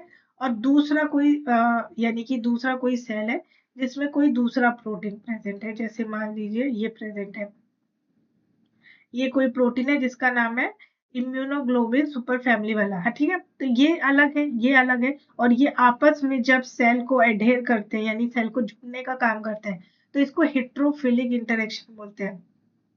कि जब अलग अलग मॉलिक्यूल्स जो है इंटरेक्ट कर रहे हैं, सॉरी, तो वो होता है हेट्रोफिलिक इंटरेक्शन, ठीक है। तो होमोफिलिक इंटरेक्शन में कैथरीन आ जाते हैं और इम्यूनोग्लोबिन प्रोटीन्स आ जाते हैं, जबकि हेट्रोफिलिक इंटरेक्शन में इंट्रीगिन और सिलेक्ट्रिन आ जाते हैं और इम्यूनोग्लोबिन सुपर फैमिली मॉलिक्यूल्स आ जाते हैं। मतलब इम्यूनोग्लोबिन सुपर फैमिली मॉलिक्यूल्स ऐसे हैं जो दोनों तरह का इंटरेक्शन शो करते हैं, ठीक है। ये बात क्लियर हुई। तो देखिए कैथरीन को कैल्शियम की जरूरत है, ठीक है। इंट्रीगिन को भी कैल्शियम की जरूरत है, सिलेक्टिन को भी कैल्शियम की जरूरत है, और इसको कैल्शियम की जरूरत नहीं है। अगर इंटरेक्शन देखो तो ये होमोफिलिक होता है, ठीक है, और ये होते हैं हेट्रोफिलिक, ये भी होता है हेट्रोफिलिक। और जबकि इम्यूनोग्लोबिन सुपर फैमिली जो होती है वो होमोफिलिक इंटरेक्शन भी शो करती है और हेट्रोफिलिक इंटरेक्शन भी शो करती है, यानी दोनों तरह के इंटरेक्शन इसमें पॉसिबल है, ठीक है। अब वन बाय वन थोड़ा सा डिटेल में इनका देखते हैं कि क्या है। जैसे अगर मैं कैथरीन की बात करूं, अभी सिर्फ कैथरीन पे फोकस करिए, तो ये स्ट्रक्चर है कैथरीन का, ये है रही प्लाज्मा मेम्ब्रेन, और ये है इसका एक्स्ट्रा सेलुलर पोर्शन जो सेल के बाहर प्रेजेंट है, ये ट्रांस मेम्ब्रेन डोमेन, और ये साइटोप्लाज्मिक डोमेन जो सेल के अंदर की तरफ प्रेजेंट है। और ये जो है ना, ये कैल्शियम आयंस है, अब इसको काम करने के लिए कैल्शियम चाहिए, ठीक है। तो ये, और देखिए ये एक कैथरीन का मॉलिक्यूल, ये दूसरा कैथरीन का मॉलिक्यूल, तो कैथरीन के बहुत सारे रिपीट्स हैं, ठीक है। और ऐसे ही जो है ना कैथरीन का स्ट्रक्चर दूसरे सेल में प्रेजेंट होगा, अब वो दोनों आपस में इंटरेक्ट करेंगी, होमोफिलिक इंटरेक्शन, ठीक है। तो कैथरीन जो है वो एक ट्रांस मेम्ब्रेन लिंकर प्रोटीन होता है, क्योंकि ये दो सेल को लिंक करता है। ये एक तरह का सेल एडिशन मॉलिक्यूल है, होमोफिलिक इंटरेक्शन शो करता है, और इसको कैल्शियम जरूरत होता है इसको काम करने के लिए। तो इस तरह का जो इसका लोकेशन जो है एडरेंस जंक्शन और डेस्मोसोम में पाया जाता है। तो ये हो गया कैथरीन। नेक्स्ट बात कर लेते हैं इंट्रीगिन के बारे में। तो ये है इंट्रीगिन और ये रहा उसका स्ट्रक्चर। तो इंट्रीगिन, अब देखिए ये रहा प्लाज्मा मेम्ब्रेन, ठीक है। तो ये बाहर वाला पोर्शन क्या हो जाएगा, पूरा का पूरा हो जाएगा, ये बाहर वाला पोर्शन एक्स्ट्रा सेलुलर पोर्शन हो जाएगा, ये ट्रांस मेम्ब्रेन डोमेन हो जाएगा, और ये साइटोप्लाज्मिक एरिया हो जाएगा। तो जो इंट्रीगिन है वो एक ट्रांस मेम्ब्रेन ग्लाइकोप्रोटीन है जो कैम फैमिली से बिलोंग करता है, और ये हेट्रोफिलिक इंटरेक्शन शो करता है, ठीक है। जैसे कि इसके एग्जाम्पल में आ जाए तो हेट्रोफिलिक इंटरेक्शन किससे करता है, इंट्रीगिन जो है वो फाइब्रोनेक्टिन से बाइंड हो सकता है, ठीक है। फाइब्रोनेक्टिन एक दूसरा वाला प्रोटीन है जो मैं आगे जाके आपको बताऊंगी, कोलेजन से बाइंड हो सकता है, लेमिनिन से बाइंड हो सकता है, ठीक है। और इसको काम करने के लिए कैल्शियम या मैग्नीशियम की जरूरत पड़ती है। अगर इसके स्ट्रक्चर की बात करूं तो इसके पास दो डोमेन होते हैं, यानी कि ये हेटेरो डाइमर होता है, क्योंकि अलग अलग डाइमर से, एक अल्फा है एक बीटा, तो एक अल्फा सब यूनिट होती है, बीटा सब यूनिट होती है।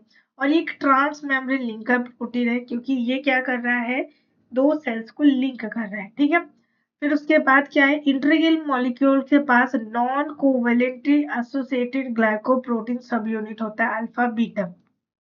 अल्फा बीटा एक दूसरे से लिंक होते हैं लेकिन नॉन कोवेलेंट मैनर में, और दोनों जो सब यूनिट होती है वो क्या करती हैं कि इस तरीके से प्रेजेंट होती है सेल मेम्ब्रेन में, और जो इसका साइटो यानी सी टर्मिनल होता है वो बहुत ही छोटा होता है, देख रहे हो आप सी टर्मिनल कितना छोटा सा है, ठीक है। और जो एन टर्मिनल होता है वो बहुत ज्यादा है, ये पूरा का पूरा जो बाहर पोर्शन प्रेजेंट है वो एन टर्मिनल है, और अंदर वाला जो है ये सी टर्मिनल है। तो एन टर्मिनल बहुत ज्यादा है और सी टर्मिनल बहुत छोटा सा है, ठीक है। जो intercellular protein bind to a complex of protein, अच्छा, और ये प्रोटीन में जो अंदर वाला ये साइटोसोल वाला पोर्शन है, ये वाला जो पोर्शन है, ठीक है, ये वाला पोर्शन जो है वो अंदर कुछ प्रोटीन से बाइंड होता है, यानी कि साइटोस्केलेटन प्रोटीन जो सेल का स्ट्रक्चर बनाते हैं या सेल को शेप देने का काम करता है, उन प्रोटीन से ये इंटरेक्ट करते हैं, जिसका डायग्राम मैंने यहाँ रखा है। कि यहाँ पर आप देखोगे तो इसका डायग्राम क्या बोल रहा है कि देखिए ये इंट्रीगिन का मॉलिक्यूल है, ये अल्फा सब यूनिट है, ये बीटा सब यूनिट है, ठीक है।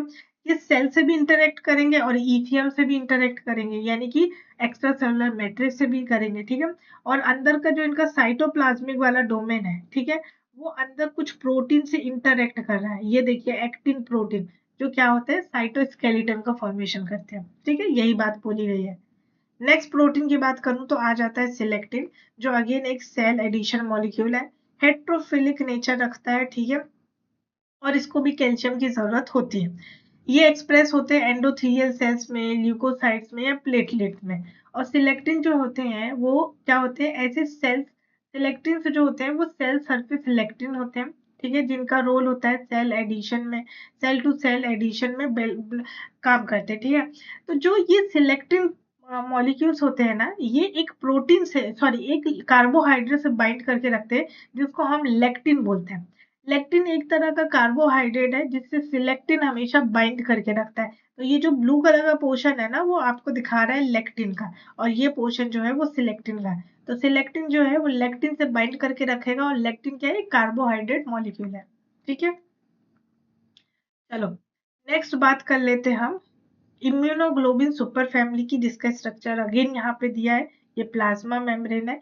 और इसका नाम इम्यूनोग्लोबिन सुपर फैमिली इसलिए है क्योंकि जो हमारा क्या कहते हैं, इम्यूनोग्लोबुलिन्स यानी कि एंटीबॉडीज होती है, उनका जिस तरीके से स्ट्रक्चर होता है, इस तरीके का स्ट्रक्चर होता है ना, वैसा ही स्ट्रक्चर इनका भी होता है।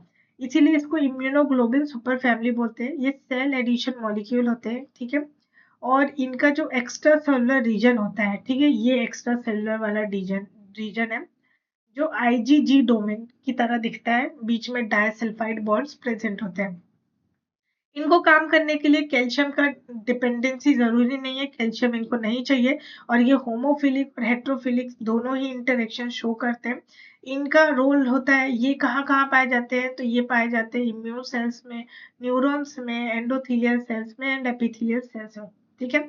अब जो ये जो है ना, इम्यूनोग्लोबिन सुपर फैमिली में हम पढ़ते हैं ICAMS, intracellular cell adhesion molecules, और हम पढ़ते हैं VCAMS, vascular vascular cell adhesion molecules. समझ में आ गया? तो ये दो जो है एक तरह से मेंबर्स होते हैं इम्यूनोग्लोबिन सुपर फैमिली के।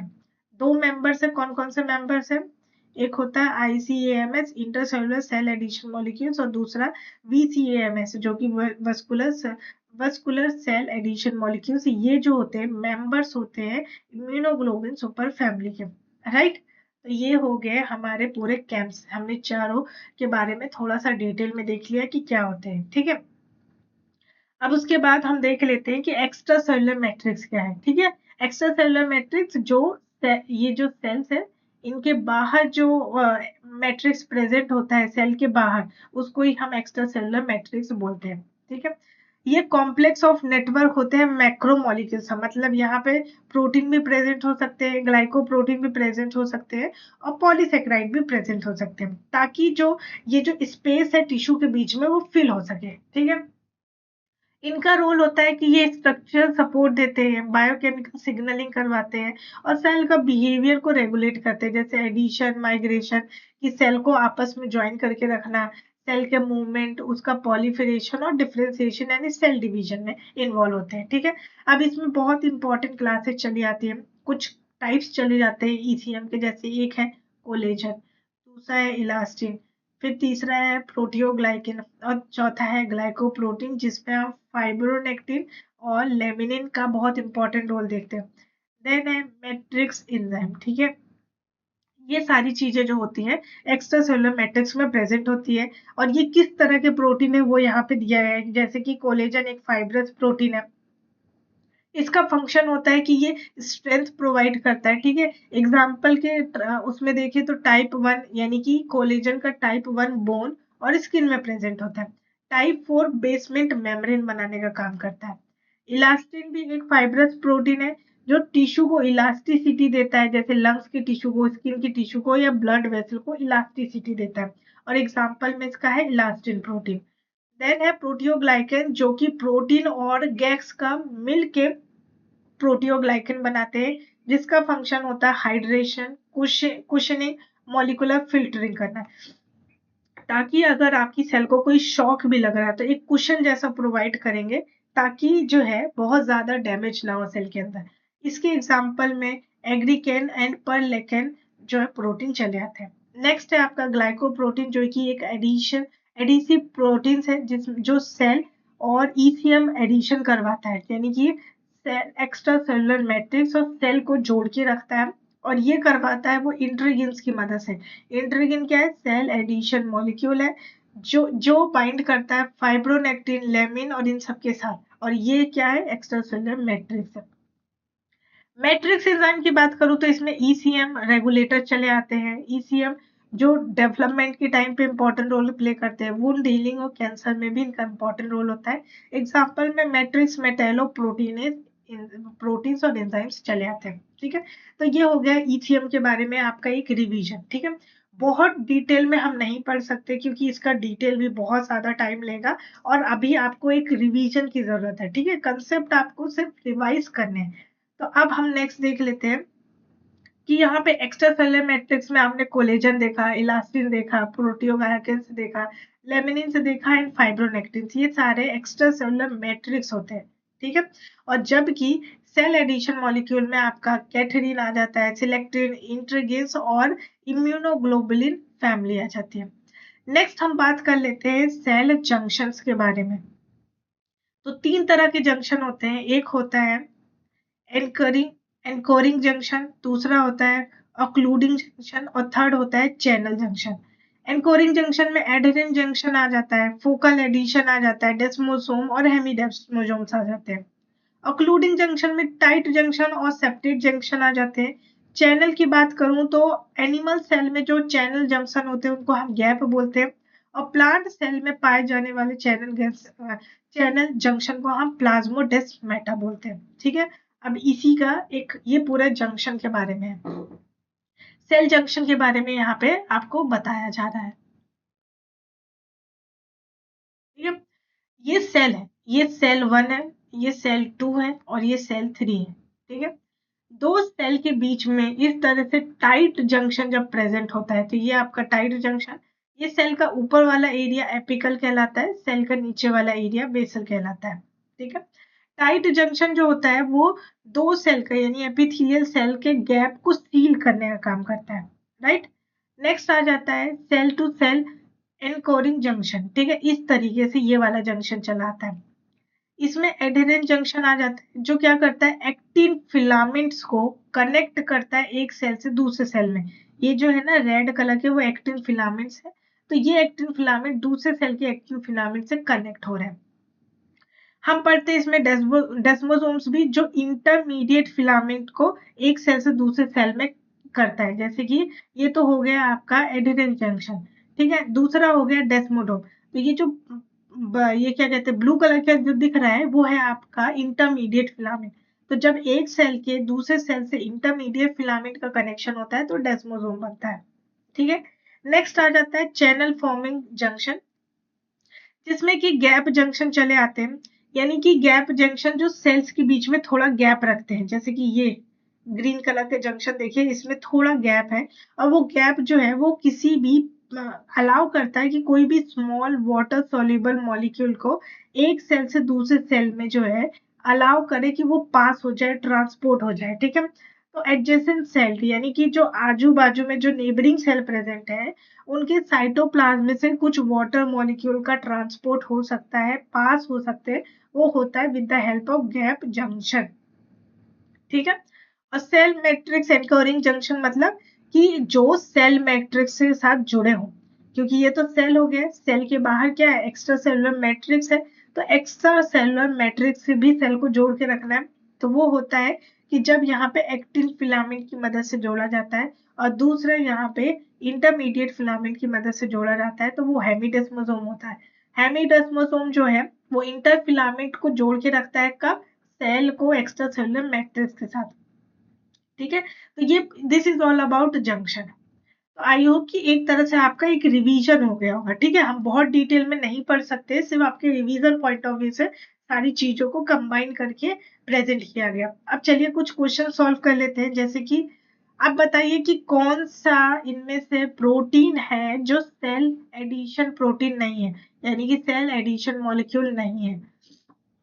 तो सेल एडिशन मॉलिक्यूल में हमने पढ़ा था कैथरीन, हमने पढ़ा सिलेक्टिन, हमने पढ़ा इंट्रिगिन, हमने पढ़ा इम्यूनोग्लोबिन सुपर फैमिली। ठीक है, immunoglobulin super family.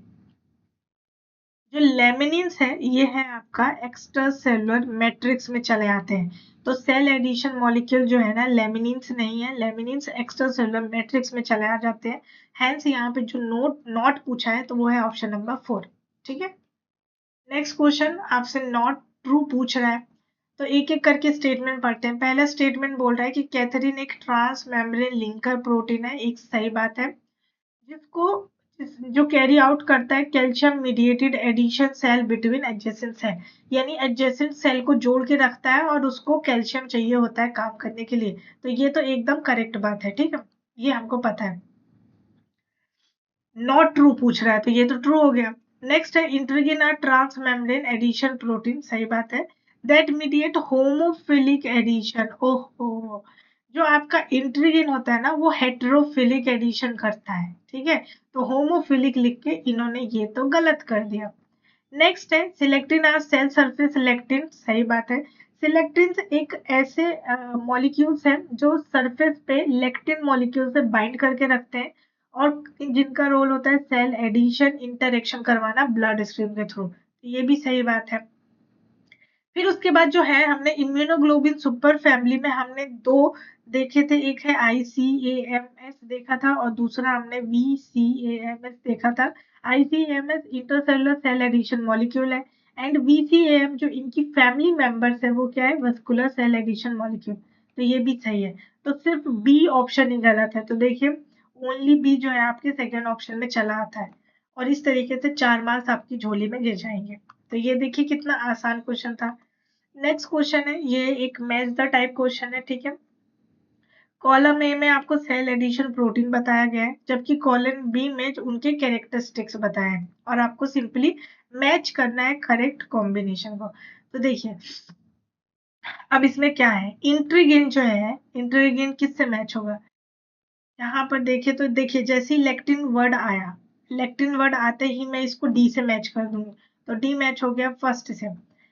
Lectin word देखा मैंने तो मैंने सिलेक्टिन को चूज कर लिया क्योंकि सिलेक्टिन ही है जो लेक्टिन से बाइंड करता है, तो डी का फर्स्ट तो मेरे पास आ गया। तो देखिए डी का फर्स्ट यहाँ पर है, डी का फर्स्ट यहाँ पर है, इसका मतलब फर्स्ट और थर्ड ऑप्शन तो बिल्कुल नहीं होंगे।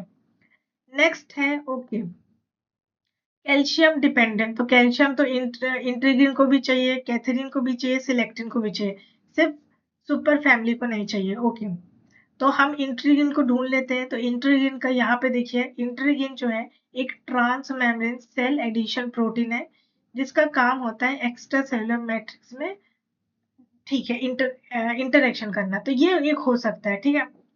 कैथरीन का अगर मैं बात करूं तो कैथरीन का में आ जाता है कि एक ये अच्छा कैल्शियम डिपेंडेंट है और होमोफिलिक है, तो होमोफिलिक तो सिर्फ कैथरीन है, ठीक है, कैथरीन सिर्फ होमोफिलिक है, जबकि इम्यूनो सुपर फैमिली जो है होमोफिलिक भी है हेट्रोफिलिक भी है, लेकिन ये हेट्रो है, ये हेट्रो है और ये होमोफिलिक है, तो मोर मतलब पॉसिबिलिटी ये है कि सेकेंड वाला थर्ड के साथ मैच हो जाए, ठीक है। बाकी ऑप्शन पढ़ लेते हैं कि जैसे फर्स्ट वाला अगर मान लो 4 से हमने मैच कर लिया, तो अब हमारे पास कौन सा ऑप्शन बचा, सी का सेकेंड वाला। ओके IG लाइक डोमेन, जैसे ही मैंने देखा कि इसका जो एक्स्ट्रा सेलुलर है वो IG लाइक डोमेन होता है, तो मैं इसको सेकंड चूज कर लेती हूँ बिना कुछ सोचे। तो ए का 4 है, बी का थर्ड है, सी का सेकेंड है एंड डी का first, hence fourth is the right answer, ठीक है। नेक्स्ट क्वेश्चन, कौन सा ऐसा मॉलिक्यूल है, सेल एडिशन मॉलिक्यूल है जो कैल्शियम डिपेंडेंट मैनर में काम करता है, तो बताइए इनमें से किसको कैल्शियम चाहिए होता है। तो कैथरीन है जो कैल्शियम के बिना काम ही नहीं करेगा, इसको तो कैल्शियम चाहिए ही चाहिए, ये हो गया। नेक्स्ट क्वेश्चन देखिए, ये भी बहुत प्यारा और सिंपल क्वेश्चन है, क्या पूछ रहा है कि several type of molecules during the transmembrane glycoprotein can function as a matrix receptor and co-receptor. However, the principal receptor on animal cell for binding most extracellular proteins are the integrins. Okay, इन्होंने इंट्रीगिन के बारे में बात की है। तो ये पूछ रहे हैं कि कौन सा स्टेटमेंट इंट्रीगिन के लिए ट्रू नहीं है, मतलब आपको फॉल्स स्टेटमेंट ढूंढना है। तो पहला तो है कि इंट्रीगिन एक ट्रांस मेम्ब्रेन लिंकर प्रोटीन है जो लिंक करता है साइटोस्केलेटन से। बात तो सही है। मैंने आपको बताया था ना, ये बाहर जो होता है ना, देखिए ये प्लाज्मा मेम्ब्रेन है, इंट्रीगिन प्रेजेंट है, ठीक है। तो ये एक लिंकर प्रोटीन है जो सेल्स को लिंक करता है। ट्रांस मेम्ब्रेन डोमेन भी इसके पास होता है और अंदर इसका जो साइटोप्लाज्मिक वाला छोटा सा पोर्शन होता है वो क्या करता है, साइटोस्केलेटन जैसे कि एक्टिन जैसे प्रोटीन के साथ इंटरेक्ट करता है जो साइटोस्केलेटन में रोल प्ले करते हैं। तो ये बात सही है। अब जो बोल रहे हैं कि इंट्रीगिन जो है उसके पास दो नॉन कोवेलेंटली एसोसिएटेड ग्लाइकोप्रोटीन होते हैं, यानी सब यूनिट ए होता है, बी होता है, और वो नॉन कोवेलेंट तरीके से इंटरेक्ट करते हैं। और दोनों ही सब यूनिट जो है वो सेल मेम्ब्रेन को स्पैन करते हैं, मतलब इस तरीके से सेल मेम्ब्रेन के अंदर ऐसे प्रेजेंट है, पूरा सेल मेम्ब्रेन को क्रॉस करते हैं। और उनके पास शॉर्ट सी टर्मिनल डोमेन होता है और जो एन टर्मिनल होता है, यानी अंदर वाला जो पोर्शन है ना, ये सी टर्मिनल वाला डोमेन जो है वो छोटा होता है, और जबकि जो एन टर्मिनल वाला रीजन होता है वो लार्ज होता है। तो ये बात भी हमने देख लिया, तो ये भी सही है। The extracellular portion of the integrin dimer bind to specific carbohydrate residue in the extracellular protein or to the ligand on the surface of the other cell. Okay, अब ये क्या बोल रहे हैं, ध्यान से समझिए क्या बोल रहे हैं। इस स्टेटमेंट के हिसाब से वो बोल रहे हैं कि जो एक्स्ट्रा सेलुलर पोर्शन होता है इंट्रीगिन डाइमर का, ओके, इन्होंने बोल दिया कि यहाँ पे मान लीजिए कोई ये प्रोटीन प्रेजेंट है, ठीक है। तो ये जो एक्स्ट्रा सेलुलर वाला पोर्शन हो गया, ठीक है। इसी तरीके से दूसरा प्रोटीन भी प्रेजेंट है, यानी कि ये सब यूनिट ए है, अल्फा है और ये बीटा है। तो जो एक्स्ट्रा सेलुलर वाला पोर्शन है इंट्रीगिन का डाइमर बन गया, जो स्पेसिफिकली कार्बोहाइड्रेट रेसिड्यू से इंटरेक्ट करता है एक्स्ट्रा सेलुलर डोमेन में। तो जब ये सेल के बाहर जो एक्स्ट्रा सेलुलर डोमेन यहाँ पे प्रेजेंट है उसमें ये कार्बोहाइड्रेट के साथ इंटरेक्ट करता है, या फिर ये इंटरेक्ट कर सकता है किसी लिगेंड के साथ जो किसी और दूसरे सेल के सरफेस में प्रेजेंट है। तो कार्बोहाइड्रेट रेसिड्यू से इंटरेक्ट करने वाला सिलेक्टिन होता है, ना कि इंट्रीगिन। तो ये हो गया गलत।